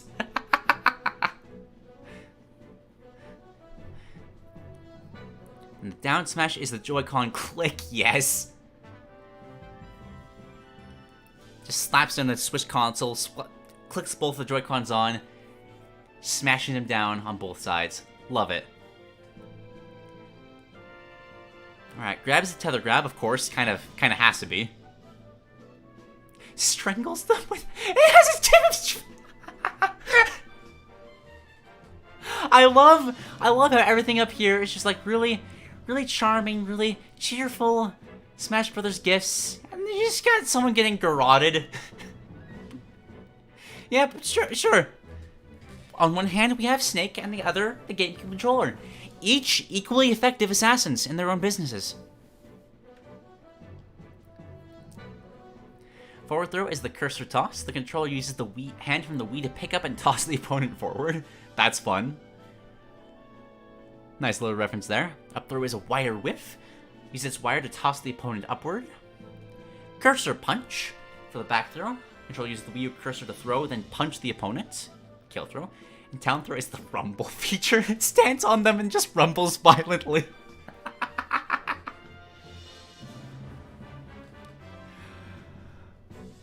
Oh, just imagine spamming that and driving your opponents mad with just the constant rumbling going off in their ears. Oh, I love that. Use your special caught on the wire. The controller extends its wire outward. If it lands on an opponent, the opponent is tripped by what we experience every day, unexpected chords. Works as a tether recovery too. Tripping is very helpful for a character with decent regular moves, but as a combo game under the surface, tether recovery is helpful for other characters with combos like Soon. And remember, Kirby will be able to trip people, so that alone makes this move amazing. He'll even perform the move like his lasso attack from the power-up of the same name. But that begs the question. What does Kirby look like? Is that in the extras? Hold on, we're gonna skip to the extras just because I need to know this. Kirby hats! Turns indigo with Nintendo GameCube logo printed on his face. If I might make a suggestion, can he also have a wire running behind him? Just like Chibi Robo. That'd be adorable. Okay. Side special. Switch places. The controller tosses the Switch deck forward in front of him, from which a GameCube adapter will extend from it. When the move is inputted again, the controller plugs into the adapter and is pulled towards wherever the dock landed. This allows the controller to swing around and damage opponents with the momentum of flying toward the Switch deck. Deals damage when the dock is thrown as well. It can be used as a recovery tool as well, but opponents can destroy the dock, imposing a cooldown for when the move can be used again. Just the idea of just slapping that down and just the GameCube controller, you know how Mario throws Bowser, just doing that to itself and just whipping itself around the stage, that's just fun. Up special is Pick Me Up. That's a 10 out of 10 name. Yes, please. The player hand from the Wii is summoned and can be moved for 1 second. If the hand lands on the controller will be taken to the nearest ledge, moving for 1 second before activating freefall. The hand can also pick up an opponent and drag them for 1 second. Pressing A during this will shake the opponent violently before they're tossed away. Decent recovery with wacky visuals on opponents. It helps them get... I would love if they're... Like, you know how some characters create effects that each character has an individual reaction to? I would love for just every character to have... Like the drowning animations that every character has, just a struggle animation after they've been grabbed like this. That would be so delightful. And then down special is Asymmetrical Assault. The controller holds the Wii U gamepad in front of itself to absorb as many projectiles of any magnitude that it can. When the move is used again and has a projectile store, it's instead summons a TV that fires back the projectile much stronger than before. If multiple projectiles are stored, then they are fired back in the order they were collected. Build your Puck on steroids. Helps the all-around character deal with projectiles similar to a Mario and capitalize on an enemy's pattern, much like a regular video game. Imagine being hit with a charge shot, anvil, and Giga Flare in rapid succession.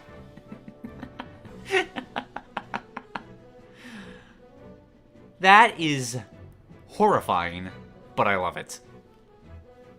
And it's not really even that overpowered, because you have to catch multiple projectiles at once, which is only really going to happen in team games, and just, oh, the beautiful chaos of using that in team games. I love it.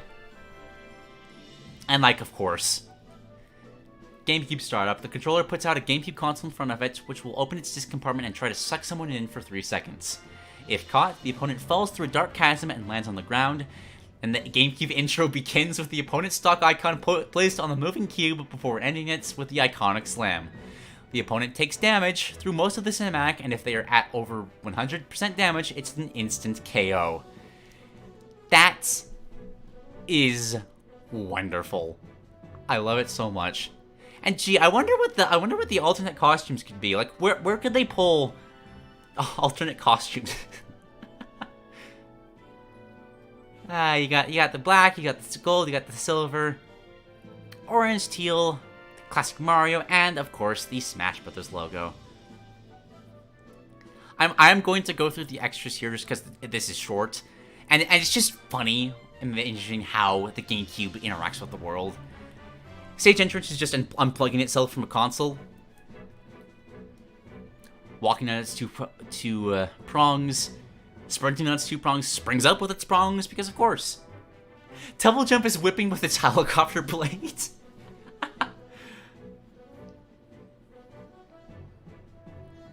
Crouch is just at laying down on the ground as if you just left the controller on a table. Shield break has both its sticks rotating around.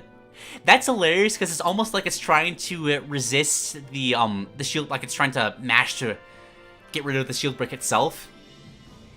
In fact, just another. I'm sorry to just like ask for suggestions like this, but could it be mashing like buttons as well, just to try to cancel out the shield break to get rid of it as soon as possible?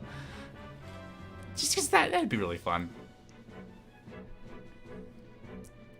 Sleeping, it just stands in place leaning over while the analog sticks are pointing down.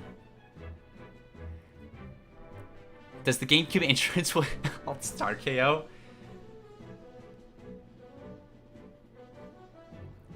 String KO lands first on the screen while making the deep version of the plop sound effect from the... Yes! You just get the BOW when it hits the screen. Lich Hang is just holding on with its wires. Oh, no, you didn't. See, the funny thing is, I don't think this would be that hard to do. Because it's just like, it's a controller. That's not hard to replicate. But if you're using a GameCube controller, while playing GameCube controller, the inputs will be replicated with the character's animations. I love that. That is... Oh, I love it. Like, obviously, what the GameCube controller is actually doing has to take precedence, but that's so fun. Oh, lovely. Okay. And as for taunts, hops up and plops down while the GameCube plop sound plays. Controller flops backward and gets up. Taunt is held down like the Bayonetta's dance taunt. The controller plugs itself into a GameCube and a TV spawns in, displaying gameplay of Super Mario Sunshine, Wind Waker, or Smash Bros. Melee. This is how we finally get Melee HD. If it happens, I want it to be this way. And the victory theme, like, I don't even have to click that. Yeah, everybody knows what that is. Victory animation, the startup animation plays and the controller jumps out as soon as the drop happens. Controller whips around. I love how much personality this is giving a controller. Like, it's the Rob effect all over again. As if people couldn't love the GameCube controller more. This is just doing it even better. Yay! This fire now extends out the back like Chibi Robo. I am happy. Classic mode represents the GameCube gallery, and of course the stage is a GameCube. Music is hard in that way, but you could just like remix... Just remix classic GameCube themes. Not something to lose sleep over. But like... That's great. That's just great. I'd love to hear people's feedback on it, but I'm pretty sure that it's going to be universal praise. Because, like, come on. How can you not love that? Oh, I didn't catch the clapping animation. Hold on. Where's the clapping?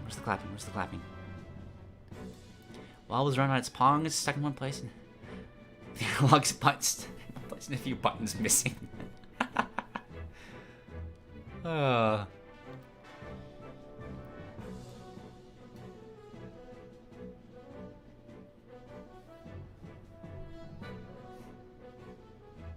Oh, that's a good point. People are throwing in, like, remixes of the Wii menu theme or the eShop songs. There you go. Just get... You're pulling from the hardware, so just get the themes of the respective hardwares. It'll be the hardware soundtrack.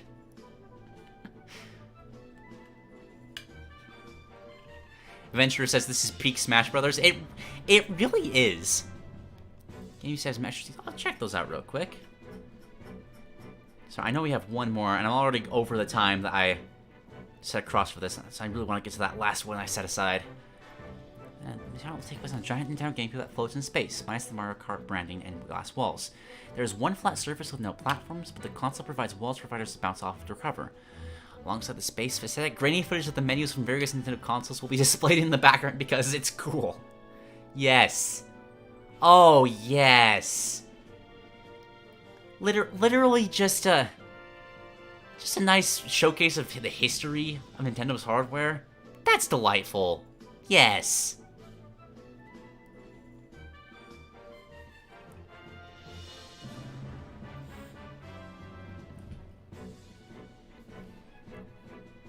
Kind of building off of what Skycrafter just said. Actually, no, it's just exactly what Skycrafter said. I would also love if one of the victory animations is just it labbing out stuff in Melee. Just kind of turns towards you and just looks back at the TV. You can just hear the buttons mashing. Bonus points if there's like a smaller GameCube controller that it's holding with its little Oh my god, why am I forgetting the word for this? I literally the analog sticks. Jesus, goodness gracious.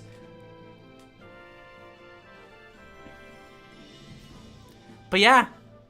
It's hard to add anything more to this. It's just great. I love it so much. Alright.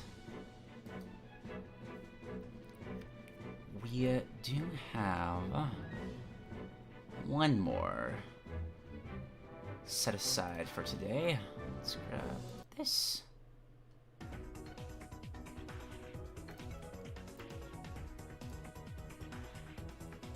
Smaller one. Wrap things up with the ones that we set aside before. Let's talk about Mario and Luigi. Cian Caldera describes this as Mario and Luigi Enchanted.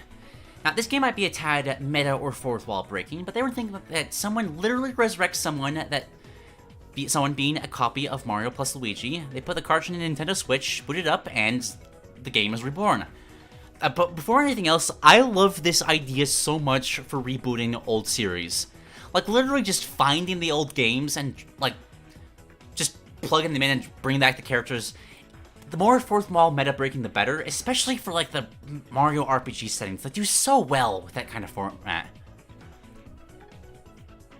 Realizing that they're in a new world, they start catching up with the residents and discover that this world has magic. Now, as we know, Mario has pyrokinesis and Luigi has electric powers, but this world's magic is categorized in different sections: illusions, enchantment, and so on. So Mario and Luigi would attend Hogwarts-like classes to practice different spells using either a stamina or mana meter that you can't spam Fireball to deal 86 damage over a 20-foot area. I do not condone this statement. The metric system is so much better, and it would all be so much simpler if we just everyone used it. Anywho, not to mention this would have some sprawling enchanted forests, sentient deserts filled with a black market, an ice tundra where the maffia's turf will be repellent, a beach with laser-infested shark waters, at the very famous Old Donk City, otherwise known as the Big Orange. Oh shoot, I forgot the link. Sorry. Let me copy. There we go. Boop. There we go. Sorry about that.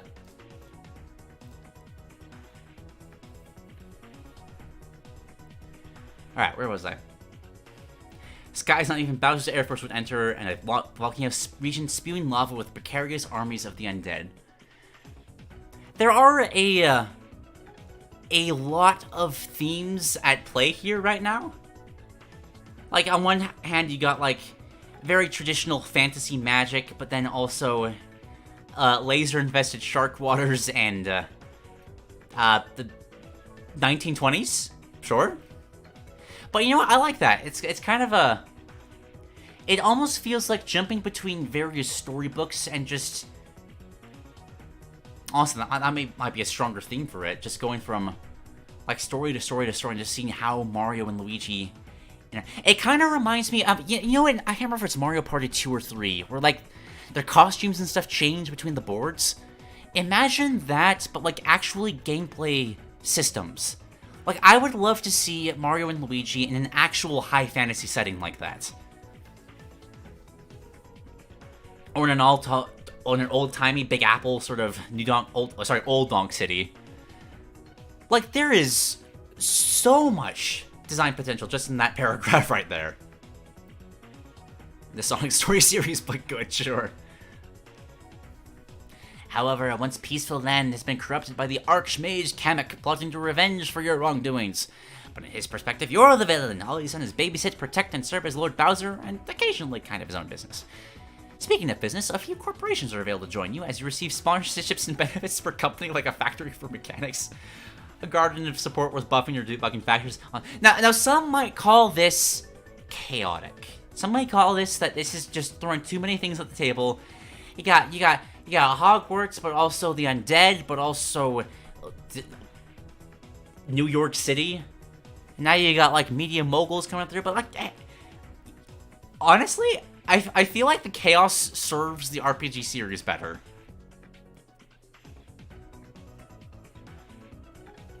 Now, the game could be single-player, but I'm taking the Portal 2 route. Two stories separate from one another. The single-player will have the base stories based around the single-player stuff that would or could not make it into two-player like the main story. However, in co-op, Mario and Luigi team up and restore the world to its previous greatness. I mean, two minds are better than one, right? Both players could go on their own ways or cooperate and use team moves similar to the previous games. I will say that it is very difficult to make a co-op turn-based RPG, and I am assuming that is what this is, as it's a Mario and Luigi game.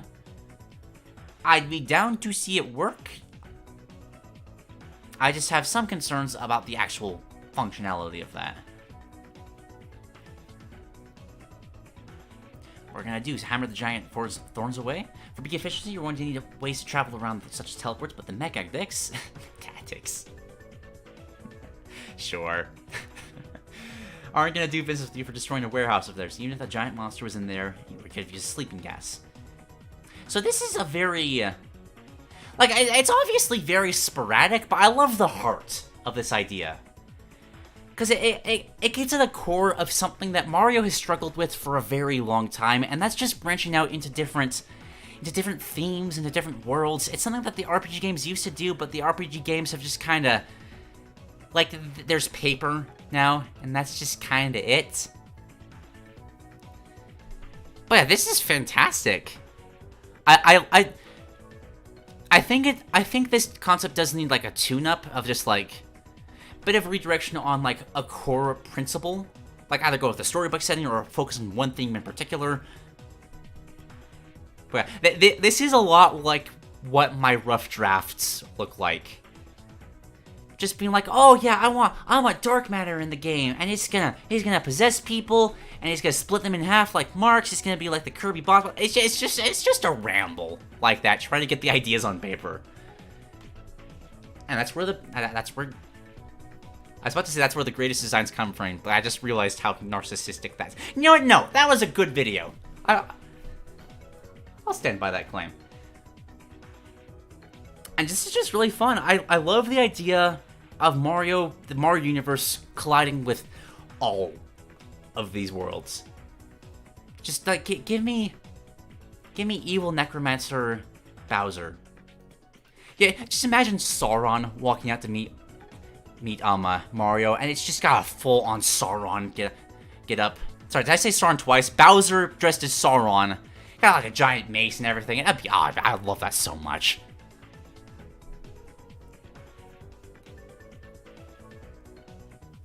But yeah. Any other thoughts?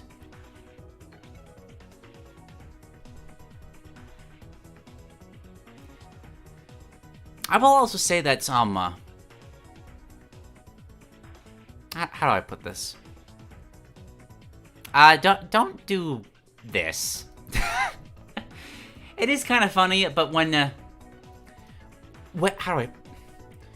when you're on the internet, people don't know the tone that you are speaking.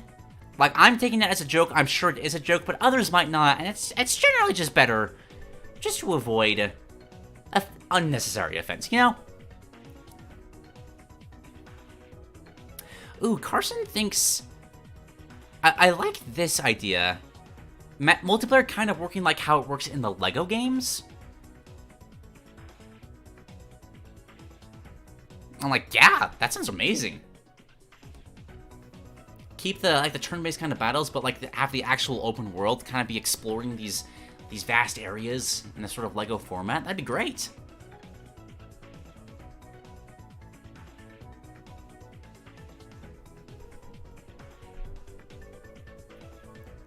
All right. Now, I'm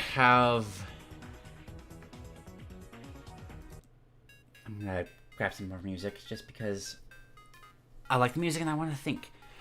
So I don't want to set a precedent of going over, but I also heavily overestimated how much time I was going to take on all of these. So you know what? I'm gonna put it to a vote. I think I could do one more just to grab, maybe two, just to grab a few from people who have been waiting in the chat in the hopes that their stuff would be able to be shown, and I didn't pick out for these. Just put it to a vote. Should we keep going? I think I've still got enough steam in me to keep going for a little bit longer. Just know that this is not the norm. I'm making a special exception because this is the first episode back.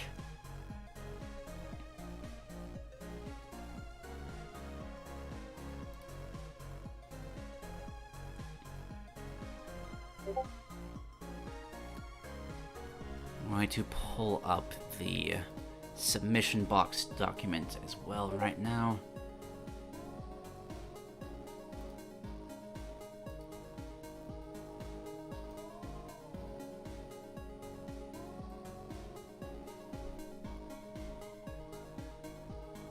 Go for it. Do Dingerfish? Yeah, okay. We'll do Dingerfish. Okay, where was that? I remember seeing that. Oh yeah, the central mechanic for a theoretical Mario at Galaxy 3. How long is this? Oh, and it's short. I can definitely do two. Okay, so let's hop on over to the free-for-all. Let me really quick... these. Dingerfish. Center that, because I'm pedantic like that. Alright. Hello, hello, Dingerfish. Oh, wait, hold on. Let me share, copy link, in the comments. There we go. There's what we're looking at for all y'all.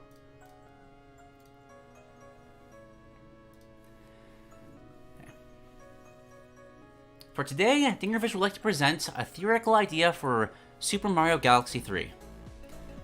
He's currently work in progress Nintendo article on. Interesting. Let's move on from there. For this document, I'll make focus on the central mechanic for this concept, that being the reality shift. Oh, that's a good title. Look at that. Super Mario Galaxy 3 Celestial Cataclysm? Hell yes. That's beautiful. Also a very pretty logo. I like the colors.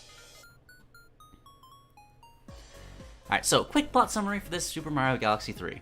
The game starts off in a new and improved Star Festival. Princess Peach's castle has been rebuilt following Super Mario Maker 2.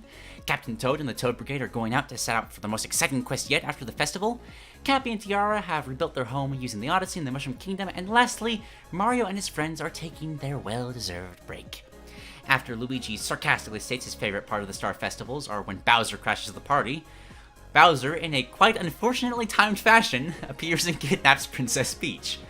However, he comes out of a strangely pale purple portal large enough to carry him, his ship, and all of his minions from wherever he came from to the Star Festival. Bowser then confirms that after kidnapping Princess Peach, he's going to travel through every single alternate reality and eliminate Mario and Luigi in all of them. As Bowser goes back in the portal, Mario and Luigi jump. Okay, I'm already sold. Just putting my flag down here. I'm already sold on the concept. Jump atop Peach's castle and go into an alternate universe where they had already been eliminated to take the place of the previous Mario and Luigi, and travel across galaxies along with Anuma's newfound ability to travel and shift realities after going through and absorbing some power from the portal. That's really good. There's so... Oh, there's so much you can do with this. Yeah, like Multiverse of Madness, but actually doing, like, things with the multiverse and different realities.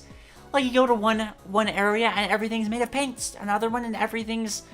You can go back to the N64 eras and everything's in that graphical style. Yeah, a Mario version of Crash 4, that's a great way of making a comparison. Comparison. Mario into the Yahooverse. Yes. And, like, meeting alternate versions of, like, the Mario cast. Like, maybe you run into an... I should probably keep reading, because maybe what I'm about to talk about is going to be talked about later. So, how does the reality shift work, you may be asking? Essentially, treat the Star Spin and the Star Bit Shot as ability 1 and 2, bound to Y and X, respectively. The Star Spin is no longer needed to launch stars. Ability 1 usually being an ability that integrates a new mechanic into Mario's base movement, and ability 2 being some sort of utility that requires ammunition. Shifting between realities changes ability 1 and 2 on the fly with a swift animation of pale purple energy overtaking Mario and changing him into whatever reality he shifts into. You get ammunition for any ability 2 by killing an enemy while in that ability's reality, with each different ability 2 having its own specific amount of ammunition not affected by the ammunition of any other ability 2 in any other reality. So, as an example, if he switches into the gravity reality, Mario's Star Spin gets swapped out for a Gravity Spin, which while slower and unable to damage enemies, changes the gravitational pull of Mario when used. Think the Ika Ika mask... I said that wrong. Ika Ika? I've never played Crash 4. Allowing him to walk on ceilings, move great distances by switching gravitational pull midair, and etc. The amount of platforming things you could do with that is just... Oh, there's so much. The Gravity Spin also has reflective qualities on projectiles rather than deflective properties like the Star Spin.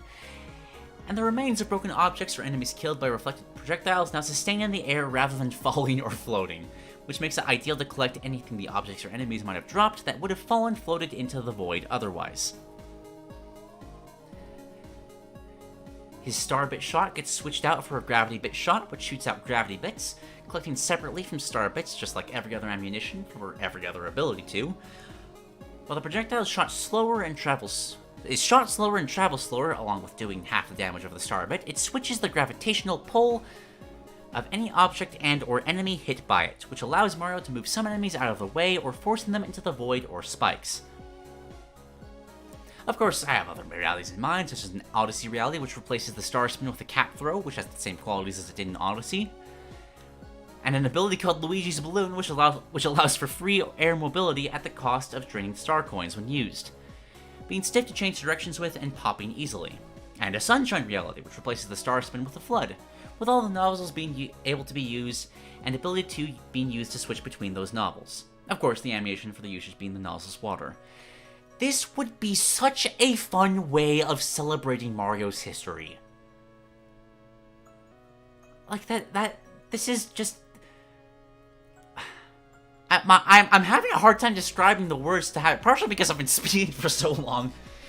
But like this sounds like Mario Ultimate, to where Smash Brothers was Smash Ultimate. This is just, yeah, sure, everything is here. And I do love that.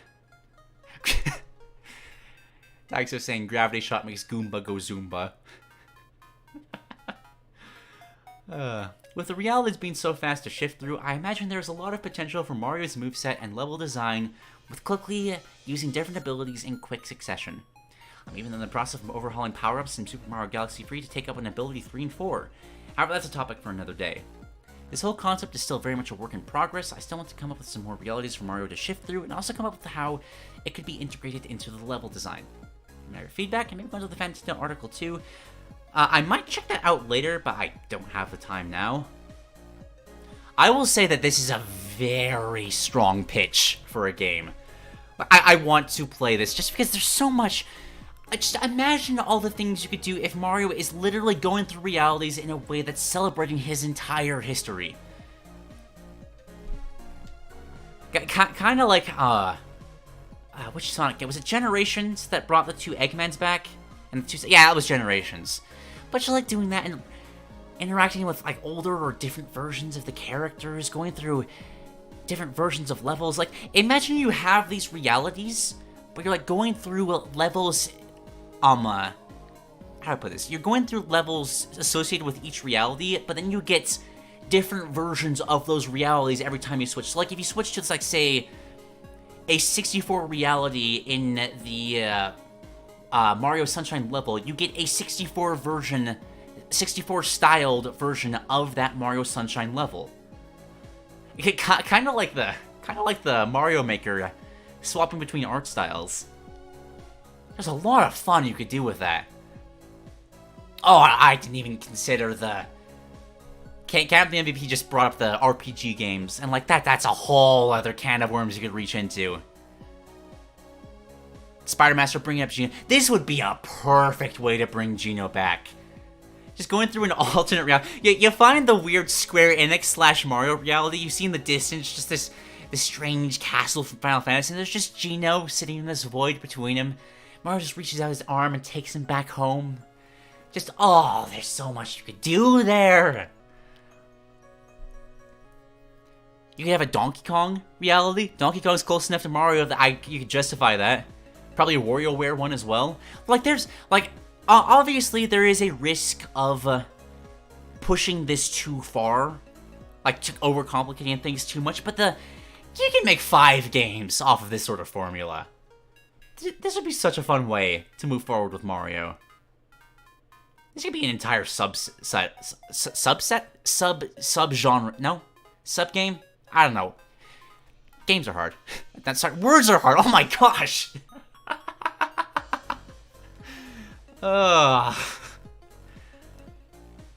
Spider Master is saying, wait, hear me out. I will hear you out. Takoda Corliss offers up Link. And like, if you go into that can of worms, like, that's doing what Smash Brothers never did, and actually bringing these franchises together. I feel like that would definitely need to be like its own separate game.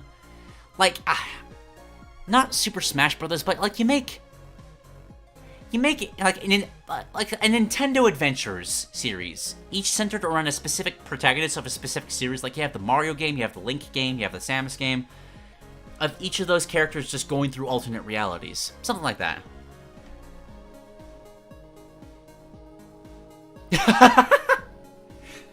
Spider-Master links Gino as the guy who comes in to guide Mario through the multiverse. And you know what?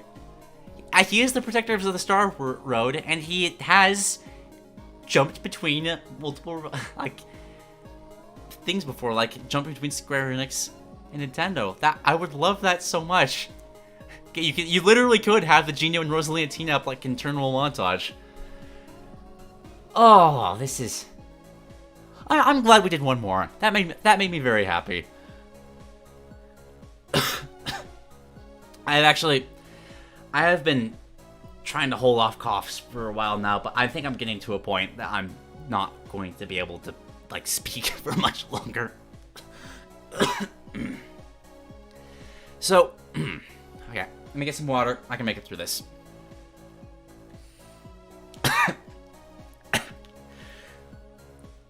Reggie feels aim. You almost made me choke drinking. I just read, meanwhile, Malo is just gone. You could have a Pokemon reality where Mario catches Pokemon. Why not? This is dimension hopping. Anything's possible. But like that feels like 3 games down the line for what this series should be. I wish hydrating worked. It's more lungs, but it's still fine. Now then, let's do a quick outro as we wrap things up today. Thank you for everybody for your submissions. If anybody feels discouraged because I missed them, please don't, because like this is going to be a monthly thing. This is very easy to do. Like it took me 2 days to set this all up. I can do this every month, no problem. And I have a document set in place. Like I'm going to like list like, okay, we got Dingerfish got an idea in. We got, hold on, let me just remind me. Everyone, we got Camp the MVP. We got Cian Caldera. Reworking Golem. We got like I'll have a document in place listing off who's had a chance, and I will favor whoever has not had a chance to go yet. So, especially at the size the channel is now, everyone should get a turn sometime soon, like in the next 2 or 3 months. So don't worry too much about that. Quick bit of channel shilling just because I feel obligated to. I do have it as a channel membership perk that I will prioritize and feature more submissions from those that are members. Frankly, I don't think it's necessary at this channel size we have now. But for any that are impatient or those that already got featured and just want to share something else, there's an option for you. With all that said, thank you all so much for watching. I have missed doing this. It's so fun to just go through all the cool ideas that my audience has. Like, we're all inherently limited by our own perspectives, so it's so cool to just dive into the creative cornucopia of just the wider internet we have. And I'm glad that we have a group of community here that we can do that with. So, I'll see you all next week. Next month. I've been talking a lot. We've established this.